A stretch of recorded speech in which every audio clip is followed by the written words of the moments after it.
Starting on the wrong screen. Whoops. All right, we should officially be live now. We are live. Excellent. We need to get Twitch up so I can see chat.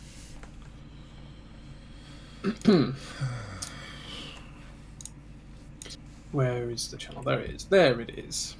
Okay.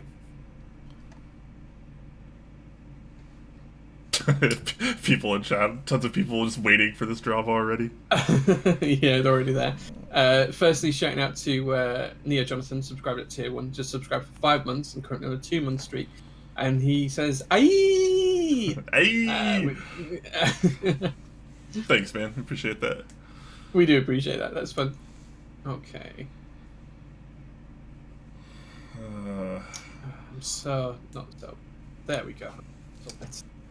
Lots of popcorns in the chat already. Yeah, I see them all. I see them. I see them. Yeah. Hopefully you guys are having a better day than Jay and I are. It's not a good way to start the day at 1:55 AM, I'll be honest. Yeah. But hey, Top Clack must go on, as is tradition here. Absolutely. Absolutely. Pleasure to have all of you in the chat. Hopefully you all are doing so well today. We got verified Twitch channel Teha Types in the chat. Thank you for joining us today, Nathan. Appreciate that. Got Rise in the chat. What's up, man? 159. Good to see you.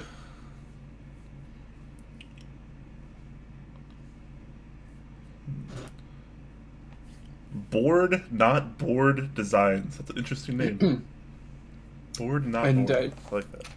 Jack's playing the Joker, saying he's got 4 new GMK ICs that he wants us to add in at the last second.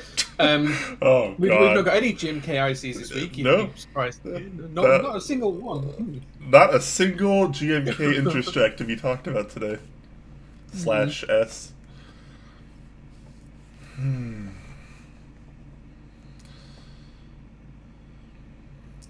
It's me, LBI Bass. Oh, is that his? Oh, he changed his name. I didn't realize that was his branding. The B&B makes a lot more sense to me now. I thought when you said that you knew what it was, and no, I'm like not here today, guys. This is going to be quite an episode of Top Clack for a plethora of reasons. It's going to be a good one. It's going to be a good one. Yeah. Yeah. They always are. Already. Yeah, as usual, we're just doing a little bit of a pre-show right now, a little bit before our official start time, just so we can let people roll in, let people chat, let people kind of chill out and get ready for the show. Yep.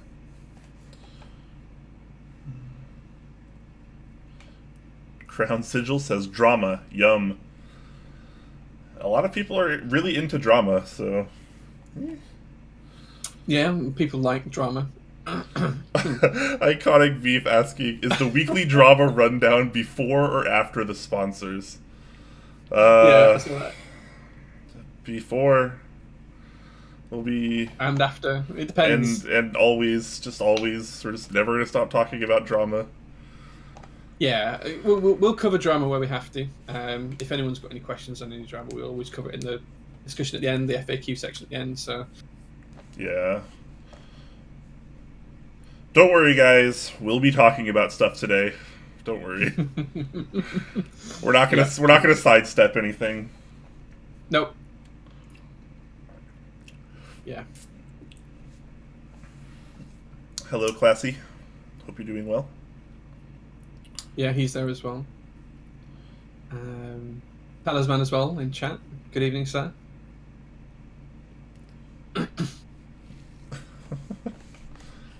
Finally going to discuss how I am the best mod, says Gio. If by best you mean laziest, then yeah, we can just discuss that. That's fine. If by best you mean most alcoholic. Something wiki.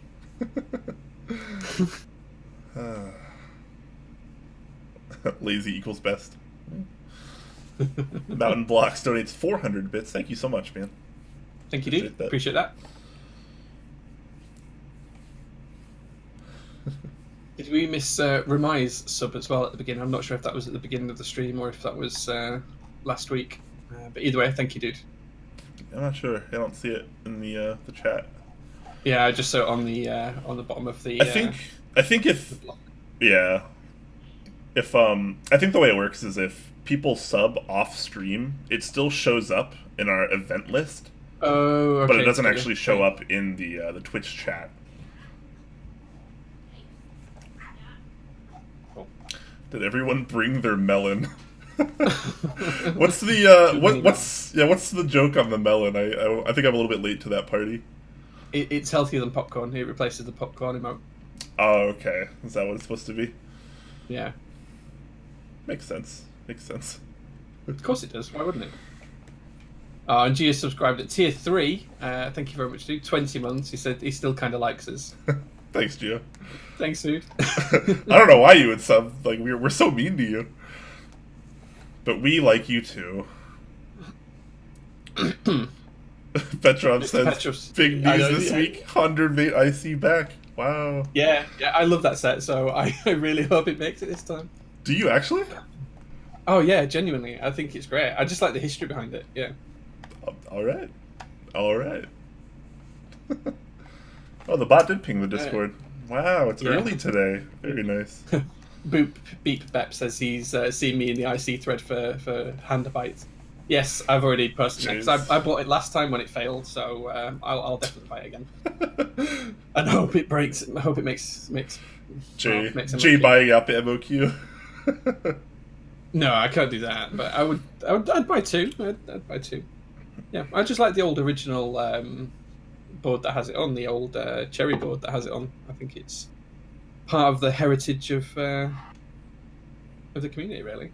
Yeah. You're certainly not wrong in that aspect. Well, it was one of those sets. Sorry, I'm just moving my mic. Apologise if there's any loud thuds, but it was one of those sets that that kind of kicked off the whole custom themed sets. Really, it was kind of like a proof that GMK could do multiple colours before anyone in the community really knew they could do it. So I kind of like it for that, rather than necessarily the actual colours itself. It's the history behind it, right? Yeah. Fabi Rock says drama-free stream. Ha. If only. Yeah, one of these days we'll get one of those. and Talisman with his customary 1,111 bits. Thank you very much. Thank you very much, Talisman. Yeah, appreciate that. Thank you. You are awesome. All right, we'll wait just another minute or so to let people roll in here now that the bots ping the Discord before we officially start. We want to make sure there's a decent amount of viewership in here before we talk about all the things that you want us to talk about. All those GMK sets and nothing else. Yeah. Just just GMK. That's all we're going to talk about. Sorry, I'm having a problem with my glasses today. I was wearing contacts to work today, and when I came home, my dog has decided to chew my glasses because I left them on my bedside table. So the arms on the side of my glasses are not quite fitting correctly at the minute. Do you only have one pair of glasses? Yeah, because I only wear them when I'm streaming. I can't stream with contacts in because of the lights above me and stuff like that. I can't see with I get like rings around my eyes with the contacts. I just can't see properly. So I only really wear my glasses for streaming. Yeah, fair enough.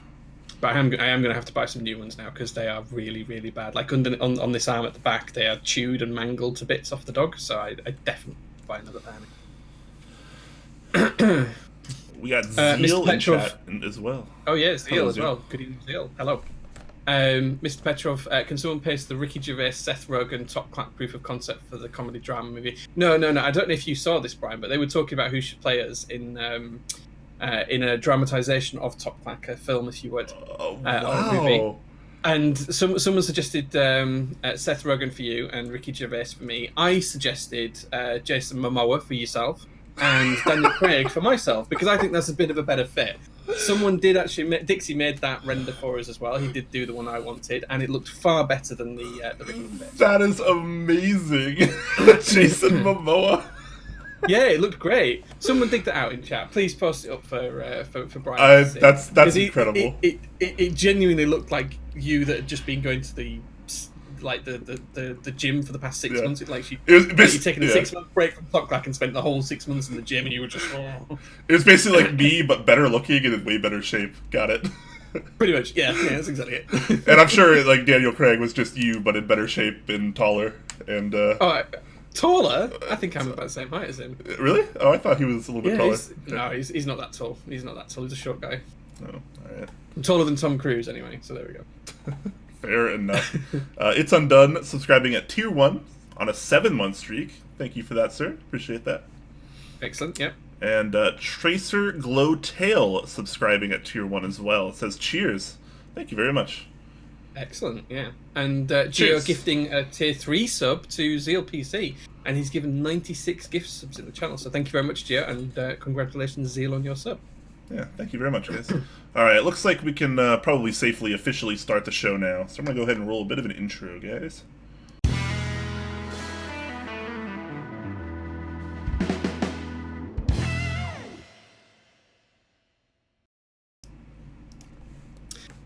Hey guys, and welcome to the stream. This is Top Clack. It is for me the 3rd of May. It is for you guys probably the 2nd of May.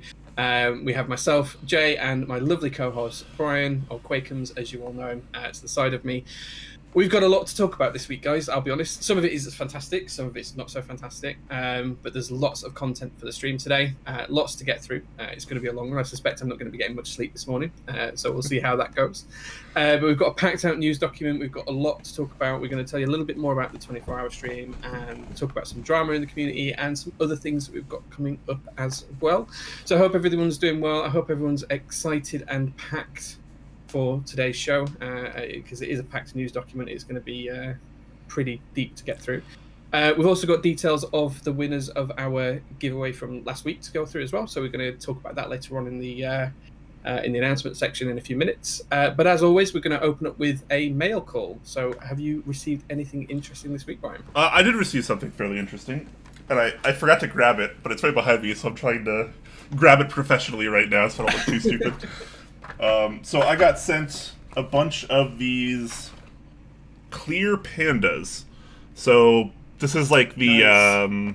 I don't know. I get the translucent top and milky bottom equivalent of a yak or a panda or Jesus, whatever. Whatever you want to call it. But these are the clear version. Old Cat was kind enough to send me. I think he sent me like 200 of these. So I'll probably he sent mine and yours to you. Yeah. So yeah, I'm gonna send half of them to you. He didn't want to ship to the UK, so he sent them all to you instead. Yeah, and I don't even have like Halo stems anymore. I have to order more Halos to actually make these. But I'm kind of glad about this. They might not sound quite as good as the traditional Holy Panda, but I do like the idea of being able to have one that can be used with like SMD LEDs. Because I remember when I had my Holy Jesus in my M60 hot swap. Obviously, those are opaque housings, and the lighting was pretty much non-existent when using those. So I like the idea of having the option for the translucent SMD-compatible housings. I think it helps quite a bit. Yeah, that sounds good. I'm interested to see what your thoughts are and if they retain that tactility and stuff like that. So yeah, you have to let me know how they are. Absolutely. So we had Straight Classy continuing a gift sub they got from 159. Thank you very much for that. CJT is gifting a tier 1 sub. Lots of gift subs today for. Thank you, CJ. Deuce of Wind, I think is it Deus of Wind? Deus, yeah, Deus of Wind, yeah. So, thank you for that gifted sub. And Talisman Solutions gifting a tier 1 sub to Zondat. Thank you very much for that. That is 123rd gift sub from Talisman. Wow, that's a huge number. That's a huge number. And Talisman Solutions also gifted a tier 1 sub to Boop Beep Bep as well, so congratulations and well done on that. Very nice. That's a great username, by the way. Yeah, absolutely fantastic. Oh wait, anything else in the mail? No, but Petrov just linked the have you seen this now? The picture of Seth Rogen and Ricky Gervais. That's so accurate too, man. Oh man. What's funny is I get told I look and sound like Seth Rogen at least twice a month at work. At least twice a month. By random people. Okay. So obviously, I've never been told that, so that I look like Ricky Gervais. So I'm going to say that as a compliment, actually. But yeah, Petrov, you need to post the other one, the proper one with Daniel Craig and Jason Momoa. So please dig that one out and post that one because that's the real one, not the yeah. Talisman gifting another tier 1 sub to Pluto19. So thank you very much and congratulations, Pluto. That's 125 gift subs now. He's on a roll, man. Anyways, that's actually all I got for mail this week. But if you want to talk about some of the things that you got, that'd be yeah. So I got 2 things which are the same thing. I got 2 packs of the Everesters from Krelbit store. So I ordered these a couple of months back on the show. I think he ordered them live on air actually. They came yesterday for me, so I got those this week. I'm going to give one of these away. I don't know how, but I'll sort of give away out of one of the sets at some point soon. Maybe we'll do it today for like the best question or something like that. Something really silly. I don't know. We'll just post them out. So yeah. We'll do it for that actually. Whoever asks the best question, Brian, and I'll decide at the end, and I'll post them out at the weekend to whoever that is. Best question. Okay. Yeah, best question. Yeah. Yeah. And speaking of questions, guys, if you're not familiar with the stream, we do end the show with a Q&A segment at the end, like we always do. So if you guys have questions, make sure you save them for later. We don't usually answer questions in chat before then, usually. So just keep that in mind if you guys are asking questions. Yeah. Okay. Geo gifts 20 tier 1 subs. Holy crap. Wow, dude. Thank you, man. Wow, thank you so much, Gio. You are a scholar and a gentleman. You're at least one of those 2 things. Maybe both of them. He is a legend in his own lunchtime. Yes, thank you so much. He's up to 116, so he's catching up on Talisman. Yeah, he's on it. He's on it. I'm not gonna go through everyone, but everyone who did get one, well done and congratulations. Yeah, thank you so much. The other thing that I'm just about to repaste into chat, Brian, so you can have a look, you can get it up on stream, is the someone did post it. I missed who. I grabbed the link. But this is the other image. This is the better image. This is ridiculous. But I think that one works better, right? That looks really good. I'm gonna show this on stream, guys, just so you guys can appreciate this this glory. So here's let me scale this down a little bit. All right, so this is obviously this is a picture of Top Clack if it were hosted by Jason Momoa and Daniel Craig. That's what Top Clack could look like, guys. This is what you could have had. This is what you could be watching, ladies and gentlemen. But instead, you get us. So that's cute. I like that a lot. All right. I think Gio just gifted another ton of subs as well. What? Because he's now done 136 gift subs in the channel. Gio, that's Gio, crazy, please. dude. You gotta eat, my dude. He's up to 136. You are a madman. Wow. Thank you, Gio. We genuinely appreciate that. With this many gifted subs, I'm gonna start looking like Jason Momoa. Jeez. I'm gonna stop calling you lazy now, Gio. I apologize. Thank you so much, Gio. All right, let's talk a little bit about our announcements. Could you have a couple things to talk about? Of course, we're still pimping our 24-hour stream that is coming soon. We're still working on it, still structuring it. We're still aiming for the end of this month, May. So hopefully we can kind of get that out and get a little bit of a structure and schedule out for you guys in the near future, because it's going to be awesome. 24-hour live stream Top Clack event, all sorts of different segments. You know, we're going to have build streams, we're going to have, news, we're going to have discussions, we're going to have guests, we're going to have a game show. Games, yep. We're going to have a giveaway, we're going to have several giveaways. It's going to be a really good time, guys. It's going to be a very big community event. Hopefully you guys can all make it in some capacity at some point. It's going to go on for 24 hours straight, so it's going to be pretty easy to get in there and do something. Yeah, but we're both really psyched about it. We're both really looking forward to it. We've got a plan now, so we know what we're going to include in the show. So yeah, we're really excited, and we should have something soon to share with you properly about dates and times and all of that kind of good stuff. Yep, absolutely. So what do we have next, Jay? So up next, what we just wanted to talk about was that we are aware of the situation between Zeal and KBDfans around the potential to have fake Zealios out in the market. We understand the situation is there. We are aware of it.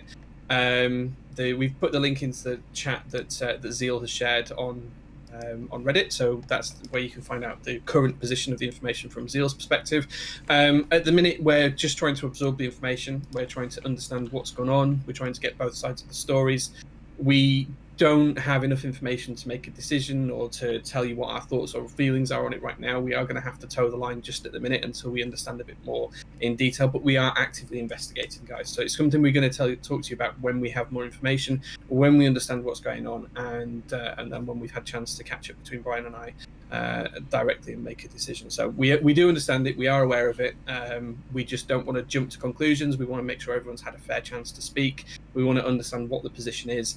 And as soon as we've done that, we'll come and let you guys know where we've got to on that. So it is something we're actively looking at, and we just want to be really clear with you guys that we understand that it's important to the community. We understand that it's definitely important to our sponsors. It does put us in a bit of a position, and once we understand more, we'll be able to share some more details. So I hope you think that's fair enough. If anyone's got any questions or thoughts, if we can answer them, we will at the end of the show. Please feel free to wait until the Q&A section. Tag us with @TopClack and we'll answer them right at the end of the show. Yeah, that's the current position on it. Yeah. Anything to add to that, Brian? Not really. Just trying to, kind of enforce what you already said.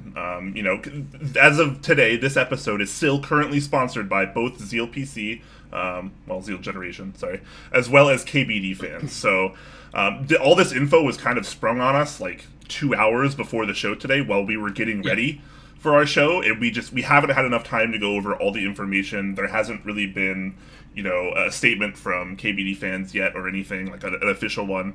So we try to take an approach that is diplomatic, that is neutral, and that is professional, because that's how we want to be as Top Clack.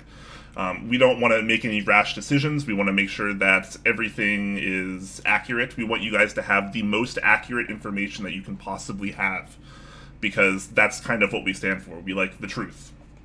Yeah. Simple as that. So hopefully we can get more information on that very soon. And if Top Clack needs to take action in some way or another, we can. But for this episode, this moment in time, this is where we are. Just keep that in mind, guys. And we appreciate you guys being professional about it as well. Absolutely.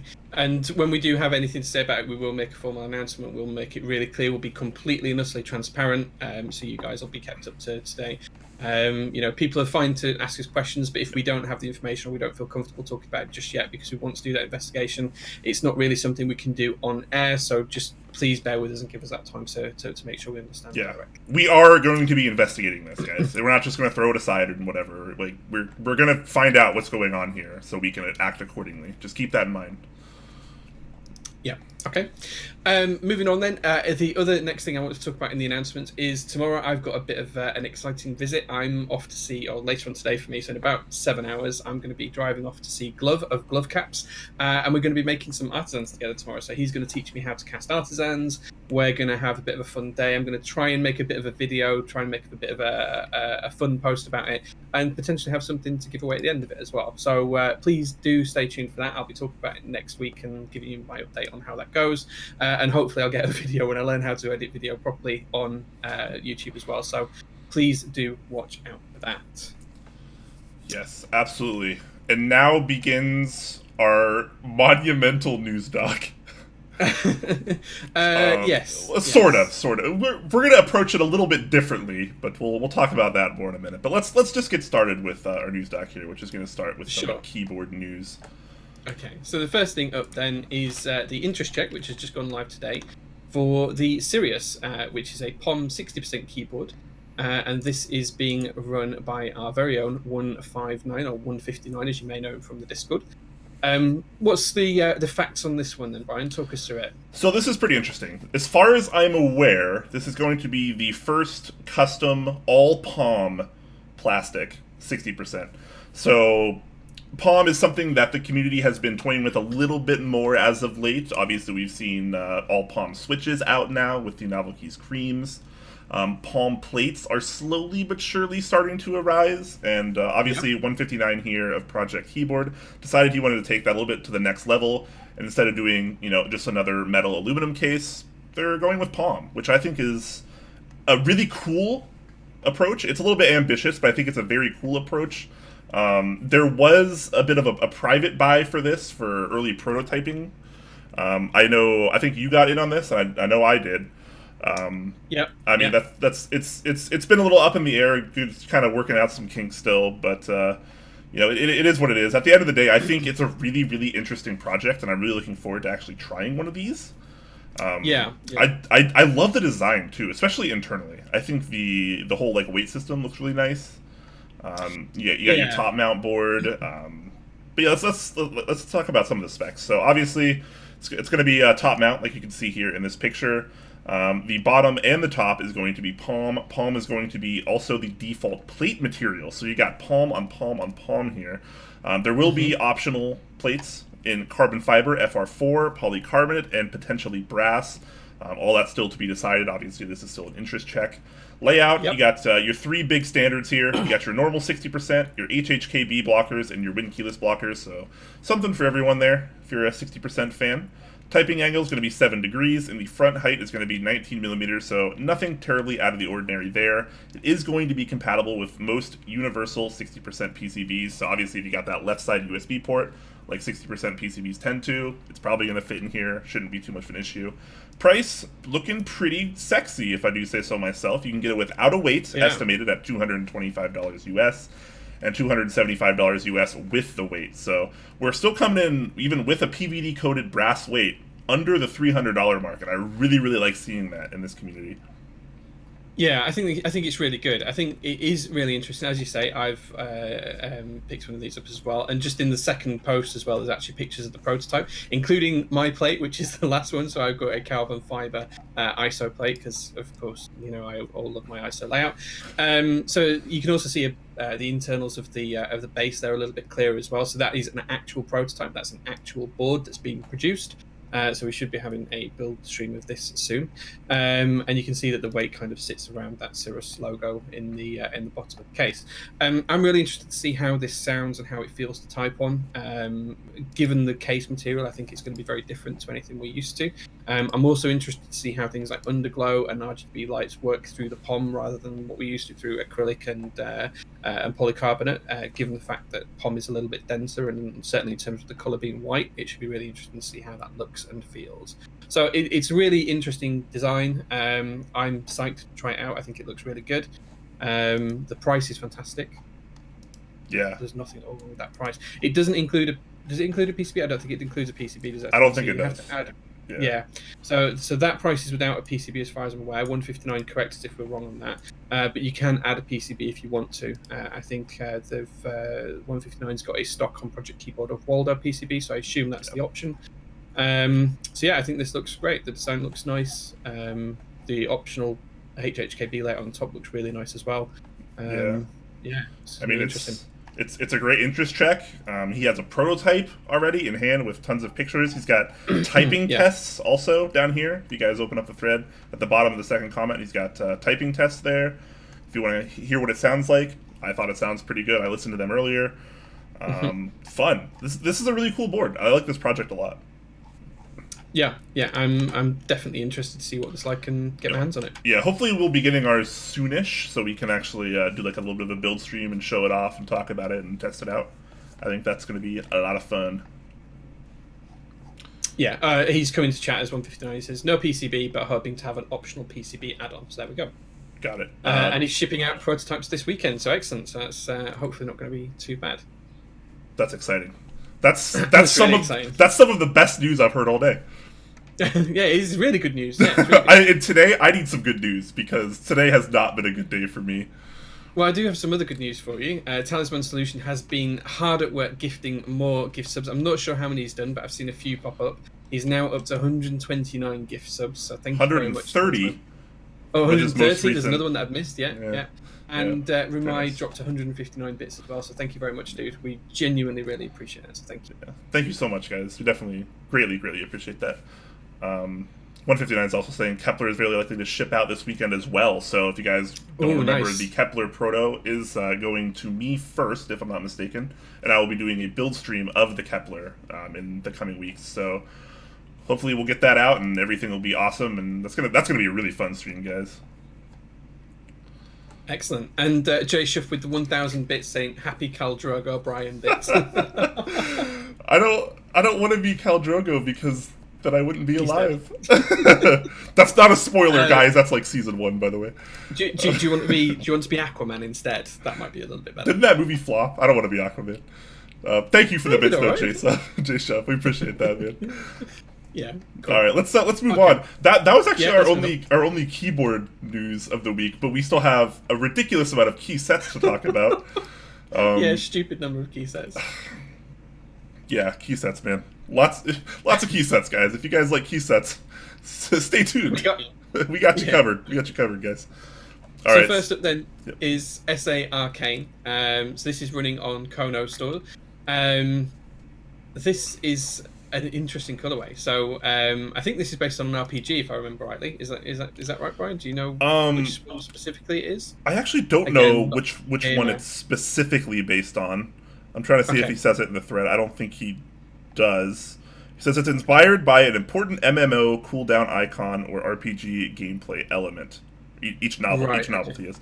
So I think it's not necessarily one per se, but he's kind of approaching it as the genre, I think. So fine. You guys may or may not have remembered that DSA Arcane and DSA Plague were both interest checked on Kono quite a while ago. I think that it didn't get enough interest to actually run, if I recall. I don't remember if those sets ran at all. So I think because of that, maybe it was because it was in DSA, maybe people just didn't like it enough. But here he's coming back. He's going to try a different approach. He's taking it with SA this time. It will be done by Signature Plastics, and the price reflects that. Base kit $100, and you can cover a standard TKL or 60%, and that's it. So obviously we're not unfamiliar with Signature Plastics pricing. They do tend to, kind of go a little bit higher than a lot of other alternatives, but a lot of people think that their quality reflects that, and that's fine. So base kit's going to start you at $100, covers very, very limited amount of layouts, and then you have other kits as well. If you want anything like even remotely kind of abstract, you're going to be adding a $50 specialties kit. Yeah, I mean, the base kit literally covers TKL 60%, ANSI only, and only one bottom row. That's the only choice you've got there. If you do want anything else other than that, guys, you are going to have to pick up one of the other kits. As Brian says, the specialties kit will give you Sangan bottom row and a few other options in terms of how you want to do caps lock as well as HHKB. And then if you do want any space bars or ISO keys, then there are kits for that as well. I do quite like the alternate colour kit as well. I think that looks quite nice. I'm quite a big fan of that purple and blue look. That's nice. I think it's a cool looking set. I liked it when it was in DSA, and I like it when it's in SA. I hope it actually succeeds this time. I think being in SA, which tends to be a little bit more popular of a profile than DSA, I think it'll probably have a little bit higher of a chance of succeeding this time. Yeah, I'd agree. I think those alphas look really clean in that purple and white colorway. I think they look really nice. I'm a big fan. Yeah, good. Yep, absolutely. I will profess I don't know enough about the novelties and the games that it's based on, unfortunately. I'm sure guys. People in chat, I think we're saying World of Warcraft, which I think is probably the most popular MMO in the world. I've never actually played it. I don't play many. I've played very little MMOs in my life, but I appreciate the concept as a gamer and as a nerd, as someone that likes that kind of stuff. Sure. I definitely appreciate the approach. Even though I don't understand the rationale for some of the novelties, I do quite like some of them. The ANSI enter the skeleton burning in the flames. I kind of think that's really cool. Again, don't know where it's from, but I like it. Yeah, that's cool. It's a very fun set. It's very playful. I like that. Yeah, it is. It's nice. Yeah, it's an interesting one. It's not just a random colorway. It's got a theme. It's got lots of cool novelties. It's nice. Yeah. Yeah. So ComData55 did donate 500 bits, saying in honor of Talisman Solutions. So thank you so much for the bits. Thank you. And then Talisman Solution follows up with 1,112 bits. So thank you so much for that. Oh yeah, plus the 1 bit, and that takes him to 91,111. Because if he hadn't donated the extra 1, he would be on a non-even number. It wouldn't end in all the ones. Sorry, it would be it would be a different flow. Okay. All right. Okay, great. Cool. So that's up in group buy right now. You can get that over on Kono.store. Make sure to check that out if that is your cup of tea. Yeah, fantastic. Okay. Moving on then, Brian, what have we got up next? Well, speaking of tea, you can check out MT3 Serika. Interest check over on... That's pretty bad, right? Ugh. That was terrible. I was trying to channel my inner... Worst segue we've ever done. Yeah. I was trying to channel my inner man of interest, but it didn't quite work. I'm sorry, guys. Don't hate me. Anyways, so MT3 Serika. It's been teased a little bit here and there, but now we know it's officially coming with this interest check. Yep. So, bam, here it is. If you like the Serika colorway, this is going to be potentially for you. He is saying that it's going to be color matched to the GMK version, so hopefully we'll get a very similar representation there, if that's more of your thing. He's aiming for a summer or fall drop date, and being a drop, I think he's going to be going through Mass Drop on this, or formerly known as Mass Drop. Mass Drop has very recently rebranded their entire name over to just Drop. So Mass Drop, Mass Drop doesn't exist anymore. Drop is the new. So interesting stuff there. I don't really feel one way or the other about it. I think I prefer Drop to Mass Drop, if I'm being totally honest. Drop just sounds... I don't know. It's too derivative, I think, is Drop. But it might be too vague. I don't know. Yeah, that's not for us to decide. Whatever. Yeah. Or maybe it is. Maybe everyone should just go through us. Yeah. I don't know. Anyways, he will have both Latin and Latin with katakana sub-legends. So I like the options there. I am one of these I'm glad people... he's being... Sorry, I was going to say, I'm really glad he's been clear on that up front, because if anyone remembers the GMK Serika, he had it with just Latin alphas, or just standard alphas, your standard alphabet. And then during the interest check phase, it changed over to have the katakana alphas, and a lot of people preferred it without, and some people preferred it with, and there was a lot of debate backwards and forwards. So I'm glad that he's been really upfront with this and saying that both options are available, because I'm not one for sub-legends usually. I think this looks a lot cleaner with just the standard alphas, so I'm glad that he's been upfront about that. Did Serika have katakana sub-legends or hiragana sub-legends? Oh, I can't remember. I want to say it was katakana, but I could be wrong. I've got the set to hand. I'm pretty sure... Chat will tell us. That's usually how it works. Yeah. Check can tell. I have got the set, so if no one knows, I can check later on. But it's... Okay, people are definitely saying it's hiragana. So cool. Either way, I really do like the katakana here. I personally prefer katakana sub-legends over hiragana.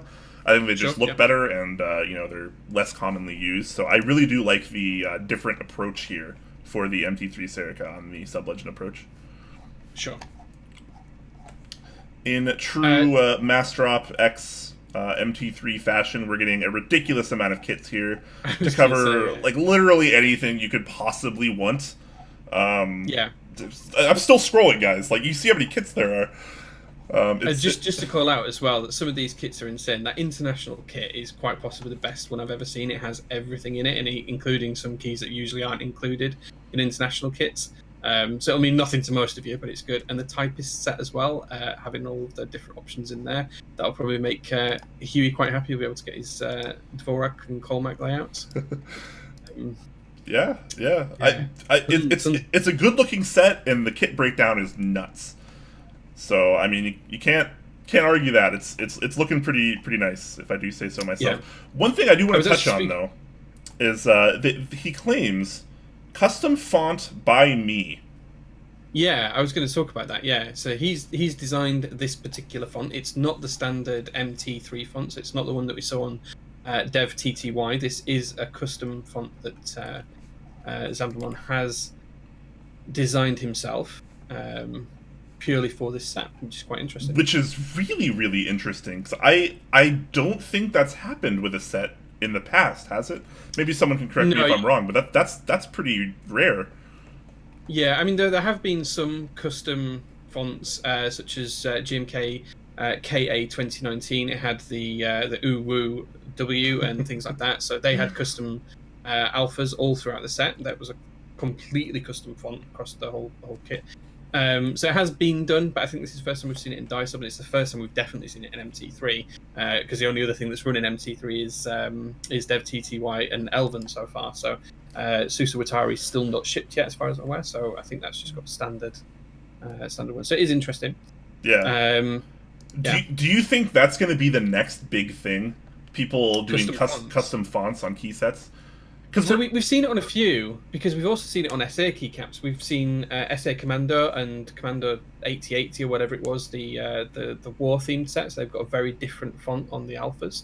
So we have seen it in a lot of profiles, but I don't think it's been common. I think seeing more fonts would be interesting.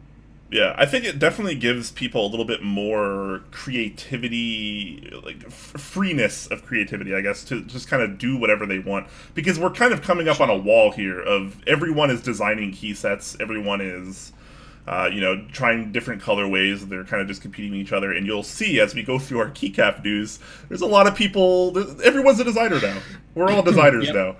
So, I mean, it's for better or worse. I'm not going to argue one way or the other, but I think that we're going to need something that separates people a little bit more going forward, because we're going to have so many interest checks and group buys for key sets coming up.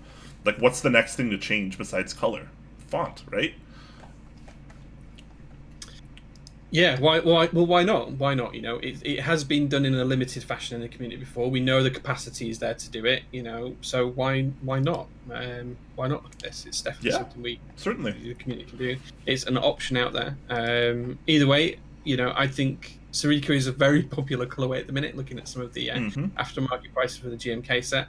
I like the colors. I don't actually have the key set on a board at the minute, but I do like the colors. I think the MT3 sculpt is really interesting. I have the Elven set in MT3. I really like the sculpt. I don't like the actual legends because I prefer to be able to read my legends, and then I don't know why I bought that one instead of standard dev TTY. But I do like the sculpt. I think it's really nice, and I think I'm probably going to pick this up just because of the sheer amount of compatibility. And one of the things I did want to talk about as well is, I know we briefly touched on the sheer number of kits before, but one of the things that Zambon did mention is that there is no MOQ for any of these kits. They just get made because it's all die sub, and they just have to print the mold of the keycap for that particular row, and then obviously they die sub them later on. So for things like ISO, for things like extension kits, for things like numpad, for international keys, all of the stuff that's not generally used massively within the community or doesn't always get traction, this is a set where they can run and it's not really an issue because there is no MOQs for the kits. Yeah, which is really cool. One thing I did want to touch on before we move on to the next topic is being done by Zambumon, who we've kind of seen previously with GMK Striker. He's kind of against doing the ISO compatibility and all that kind of lesser known regional compatibility. It's felt like with Striker he was really trying to push for that, and I wonder if here he's clearly taking a different approach because he's supporting everything under the sun. If you want it, it's in this set somewhere. So I'm curious if maybe is he only taking that kind of stance on GMK, or how do you feel about this? Yeah, so I don't think that Zambumon's out to kill anything. I think he's just trying to make the best decision he can for the community. So when it comes to GMK versus MT3, there's very different things in terms of MOQs. So on MT3, there's no MOQs. So even if only one person wants one kit, it's dead easy to produce. It's a single dice up run. It's not really particularly difficult for Master to do it. They own the molds and everything like that. When it comes to GMK, it's double shot, so that adds additional complexity almost immediately. Plus, GMK also have MOQs as well.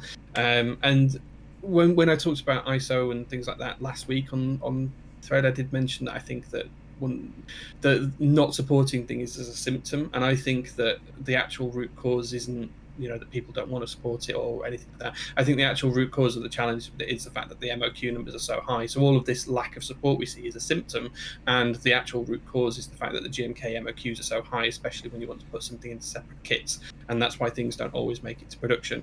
So for me, I think that what he's trying to do is he's trying to say if he's doing GMK, he wants to get the best price possible for the base kit, irrespective of the price per key. As long as he can get the base kit to be an acceptable level and the cheapest price possible, he's not trying to get the best value per keycap. He's trying to get the best value for the set, and I think that's just his aim. And his way of doing that is to cut out things that only sell 20 or 30 instead of 100 kits off down the line. I do still keep my own feelings, and of course everyone's free to argue about this sort of stuff, rightly or wrongly, whether there's no opinion that's right or wrong here. Everyone's got different opinions. I think we should still be more inclusive than exclusive, but I think that buys like this, where it's really inclusive and everyone can get what they want, this is absolutely what we should be aiming for as a community. If we could get GMK to have one MOQ for a set, that would be fantastic. Pipe dream, never happened, but it would be fantastic if we could have this across all sets that we ran anywhere ever. It'd be great. Yeah, gotcha. Sorry, rant number 2 in 2 weeks about that's totally all right. That's totally all right. All right, so yeah, there is MT3 Serika interest check form still up the top. You can vote for it on mass drop, or not mass drop. Sorry, you can vote for it on drop. It's gonna take me a while to get used to that change. It's gonna take everyone a while. But I think regardless, this is gonna be happening because drop. Zalgamon, Serika, MT3, like it's just gonna happen. It's happened, yeah. So, it is happening. It's not happening. It's gonna happen. It's gonna be there. So that's fine. Yep. So keep your eyes out for that. Also, coming up next, we have an interest check for GMK Violet On Cream. So this is an interesting set, and we've seen SA Violet On Cream, I think, run through Novel Keys not too long ago. So yeah, which was actually a secondary run. The original was from 7-Bit's round group buys back on Destority. So this, SA Violet On Cream has been around for a long time, since at least 5 or 6 years ago. So it's been a really popular colorway. It was quite rare. It used to sell for quite high prices because it was rare from the 7-Bit group buy. So Novel Keys did run a set last year which had limited compatibility and was a nice, just simple base kit. And I think there's a couple. Yeah, you've shown a couple of pictures of it there, Brian, as well. And now Heine and Arzlock have worked together to come up with a GMK version as well, which is really looking interesting. It looks good, yeah. He's got some pretty nice renders down here at the bottom. I do like these. It's a good looking set. I mean, there's not a whole lot to say about it. It's not exactly a new colorway, but it looks really good. Yeah, I agree. So in terms of the kit compatibility, in the base kit, he's got pretty much everything you could want. He's got standard 60% TKL, full-size numpad, ISO support, 65% HHKB, Sangan bottom row, you name it, it's in there. It's a really good, solid base kit. As well as that, there is 2 other kits, the Spacebar kit, which we usually have with GMK sets now, but really interestingly as well, something that has run on as SA Doom in China. So this was a China group buy where they did the purple alpha option for Violet On Cream, effectively, which was the same colours, and that ran through SP as well. They've replicated, Heine's replicated that for this as well. So there's a secondary alpha kit that you can get, which means you get the whole purple. Effectively, you get cream on purple for the whole set rather than just on the mods, which is really nice. Yeah, I actually I want to see renders of that. Hopefully we get some more renders so we can actually see that alpha kit. I think I have a picture of my SA set that's from that's got all of the purple alphas on, so I can probably share that later on to just show you what it looks like in SA. But yeah, it actually, would be nice to see. There's already a picture of it. There's already a picture of it in SA and somewhere in the thread. I just scrolled down and saw it in the comments. Oh, with the whole purple is there? Yeah, I didn't see any GMK renders of it yet though. So hopefully we get one of those soon. Looking good though. Looking good. Yeah, I really like this. It's one of my favorite colorways. It was the colorway that got me into SA keycap sets. I'll be honest, it was the first SA keycap set I bought. So yeah. I'm really excited to see this and pick it up. I like how this thread starts with another goddamn GMK key set. I know. I wonder why it says that. That is that's great. That is great. All right, cool. So it looks like Novel Keys will be the U.S. seller of this, and he's going to arrange for proxies elsewhere. But it looks like MyKeyboard.eu will be the EU seller. So nothing terribly out of the norm there. Good stuff. Good, reliable sources. I like that. Yep, looks good to me. All right, let's get on to. Let's just call this interest check, Keyset interest check lightning round, Jay. Because we're not into the GMK. It doesn't need to be GMK because there's so many interest checks in general for Keysets right now. GMK obviously making up the bulk of it, but we're going to be talking about a lot of interest checks for Keysets over the next 15 topics or whatever. So we're going to try to keep it brief. We don't want to spend too much time on any of these because there are so freaking many. So we're gonna try to just touch on a few. We'll talk about them. We're gonna start a bit of a lightning round. I wish I had a cool sound effect I could play right now. Maybe I should make one of those. We can just do one. We can just go. Yeah. There we go. I'll do. I like pew pew pew. Cool. There we go.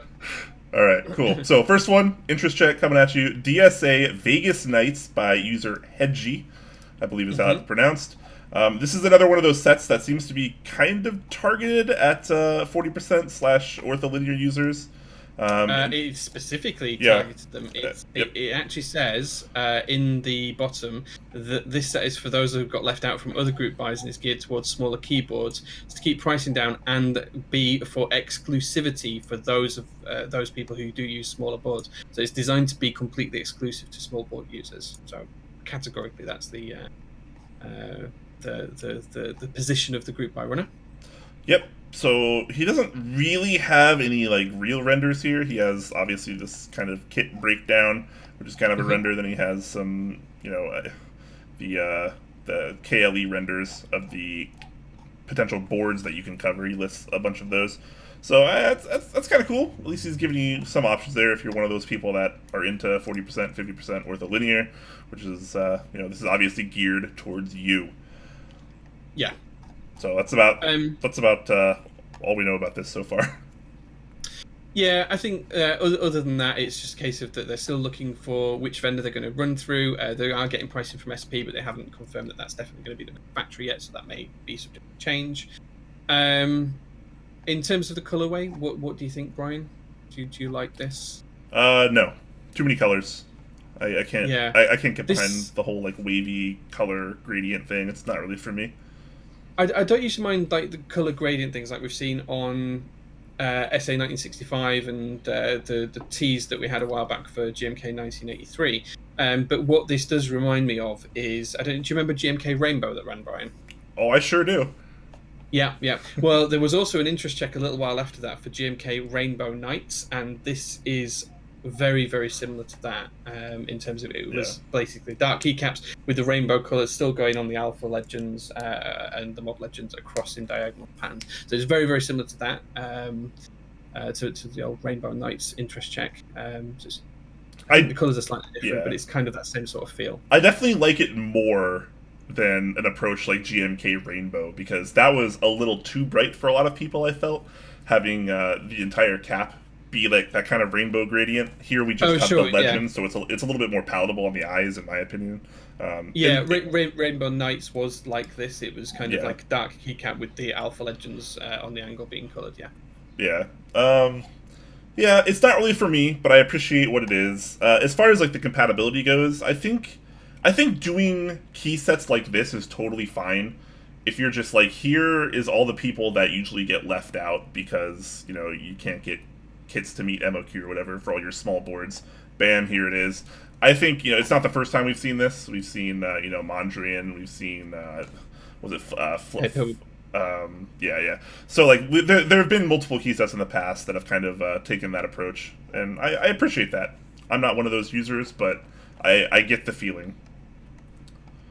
All right, let's move on. Next up, we have an IC for SA Bliss, which is an SA set that is based around a pink and gray bedroom. And here's his little inspiration picture here. Very, very cute. So he's got a bit of a kit breakdown as well, and he has some pretty nice looking renders towards the bottom. What do you think about this? I kind of like it. I think it looks like almost a dark mode Olivia set. One of the things that I do like best about this is that it's going to be SA R3 uniform profile. It's not going to be a sculpted set. The best SA is full R3 profile, in my opinion. So I'm really interested to see this. I think the base kit looks strong. Obviously, for me, it's lacking ISO support. That's one thing I would like to see added. But again, depends on the interest level for that. He does say that he's considering it if the interest is there. Same with Ortho and Ergo kits as well. So they may or may not be added. But I think it looks nice. I like the fun, not novelties, but I know we talked about this before the show, Brian, but the fun icon mods, such as the ones for the printer icon and the scroll lock and the num lock. They're quite interesting, a little bit different. I think it's nice. It's really cute, right? It's really playful, and I like that a lot. Yeah, like the printer, the scroll lock, and the pause icons here, I think are really nice. I like seeing that, and that kind of goes back to when we were talking about earlier about custom fonts. Obviously, this isn't necessarily a custom font. I mean, it might. I guess it kind of is in a way. But it's just it adds something different to a set that wouldn't otherwise be there if you had just used all the standard default legends and stuff. So I like that. It gives the set a lot more personality, and I'm really in favor of that. As far as the colors, I think they work really well here. I think this set is pretty much a winner. If I were someone that liked SA, this would be a winner for me. Sure. I get you. Playing devil's advocate for a second, do you think it's too close to SA Olivia? No. Okay. I think the gray is much lighter here, and the fact that the alphas are actually dark here as well. I think I think it's different enough for me to not be like, oh, this is a Olivia clone or whatever. Not the same for me. Fair enough. One thing I was telling Jay before the show I thought was kind of funny. So some fun renders here, and you got some of your maybe your higher end boards, M65A. People like to render on TGR Alice's. People like to render on TGR Janes and stuff like that. This person decided to do one on the Tofu, and I thought that was kind of fun and interesting because usually you don't see keysets rendered on I'm gonna use air quotes here, less premium boards. So I thought it was kind of fun to see that. Yeah, the 45 ATS as well. Again, not a hugely popular board. It's a hugely high end board. Sorry, is what I'm trying to say. Is really popular. Yeah, but yeah, it is interesting to see. It's good to see that it's on a Tofu. Because and I know we talked about this briefly before the show, but one of the things about the community is a lot of interest checks will succeed or fail based on accessibility and attainability as well. And showing it on a Tofu isn't something we traditionally see, but it's probably one of the more popular boards out there in the wider community. It's not all about your Alices and your Janes and that kind of stuff. Most people in the community have things like Tofus. It's I think you've got one, Brian. I've got a couple knocking around, even though I've got all the other boards and got one right here. Yeah, exactly. It's something that almost everyone has and touches on. So to see those kind of boards included in this kind of thing, rather than just what people perceive as the high top end boards, is really good to see. Yep. I totally agree. So interest check, make sure you show interest. There is a form linked to the bottom if you want to kind of join and talk about it. There's a Discord as well. So you can join in and try to get some more info on that, and hopefully we see that come to group buy soon. Moving on, we have the drop for the Mito SA Laser custom keycap set. So this has kind of been in the works for a little while now. We knew this was coming, but it's actually available now on Drop, formerly Mass Drop. So... Yeah. I don't know what you want to say about this. It's laser, but it's SA, laser, right? Yeah. I'm going to be honest. I don't really like the laser colorway. It kind of hurts my eyes. I don't really think it's that great. But conversely, GMK Laser is the highest selling key set in our community. It sold more units. It sold more base sets to date than any other key set has in our community through any vendors, as far as I'm aware. So, obviously people like laser, and obviously some people like SA. So this is probably gonna sell pretty darn well, if I had to guess. Yeah, I think this is going to do really well. It's already doing really well, actually. If you look at the numbers on this one, when it was only open for less than 24 hours, it had already sold across the 3 different alpha kits. It had already sold something like 300 units, 350 units, something like that. And there's, the different types of mods as well, because there's 3 different versions of mods and 3 different versions of alphas. So people have mixed and matched, and there's about 300 kits already sold within 24 hours, which tells you just how well this is going to do when it's got a month left to run. I don't think it's for me personally. Again, I have GMK laser, and it's just sat in the box, sat in the drawer since I got it, because it's not kind of for me. I like vaporwave stuff, but this feels more synthwave than vaporwave, and that's probably just pushing it a little bit too far for me. But I do appreciate the style. Just not sure I'd use it. I really like how he actually has all the kits laid out on this particular page. So like you start by picking your alphas. So you got your alphas, your Gaijin or your Kobe. You move down, you pick out your modifiers, your normal mods, your Mycons, your what is this? Obnet? OBNet. Yeah, your OBNet, and then your numpad. There's a cyber deck option, which gets you some sub legends there, and it's kind of an all exclusive kit. And then you Yep. have your minis. So if you're using 40s or ortho or whatever, you got those. Your ergo Yep. docs and ergo docs esque layouts there. And then it moves on to some of the less standard stuff, and then your decoration, which is kind of more of your novelty stuff than your space bars. So I like how instead of just having a singular column of every single kit that's available, he actually has it broken down horizontally here as well. And I like seeing that. It's a lot more pleasant on my eyes when I actually go through and check that way. It's almost you go through step by step. What do I want from this row? Do I want anything? Yes or no? Oh yeah, I want that kit, and I want that kit, and I want that kit. It probably makes it easier to build up your kits as well. I think it's easier to follow the interest check down and understand exactly what you need to buy, rather than scrolling up or down to work out which keys you need and how to get the compatibility you want as well. Just out of interest, if you look at the UK kit or the Norda kit. I've never seen that many ISO enters in any kit before. There's like 4 or 5 in each one. It's crazy. Wow, There's like 5 in each one. that is pretty great, actually. But the reason is because it ties into all 3 of the base kit options from the modifier perspective, so it gives you all 3 of those and in both colorways effectively. So I can see why they've done it, but it's probably a little bit overkill, really. It's fun. I like it. Pluto19 actually touching on what I just said. He asks, "Is that really to Mito's credit though? Could just be Drops doing as far as the way the layout is looked at." It's a fair shout because I don't know. I don't know who it is. It could be Mito. Could be just Drop. Could be both of them. I don't know. Yeah, if you look at some of the other drop pages, they kind of followed the same sort of thing. So it's just their choice for the layout. So they're going to lay out the group wise. Which I think is more pleasant to look at if you're looking at like choosing between things, as opposed to just scrolling on a singular column between 40 kits or whatever, which gets a little too ridiculous if you ask me. Yeah. Do you know what the best kit is though available in this one? Do I know what the best kit is? Yeah. You're gonna make me look through all these, aren't you? No, yeah, I'll tell you, it's the turbo kit. The turbo kit is really, really cool. It's like a speedometer kit for your numero. It's really cool. Okay, that's pretty cool. Yeah, I'm a really big fan of that. All inspired by Back to the Future, I suppose, given the fact that it's all that kind of digital, that kind of thing. Yeah, I like that. That's nice. Yeah. All right, cool. Let's that's open right now, guys. So if you guys want to get on SA Laser, bam, you can pre-order that right now.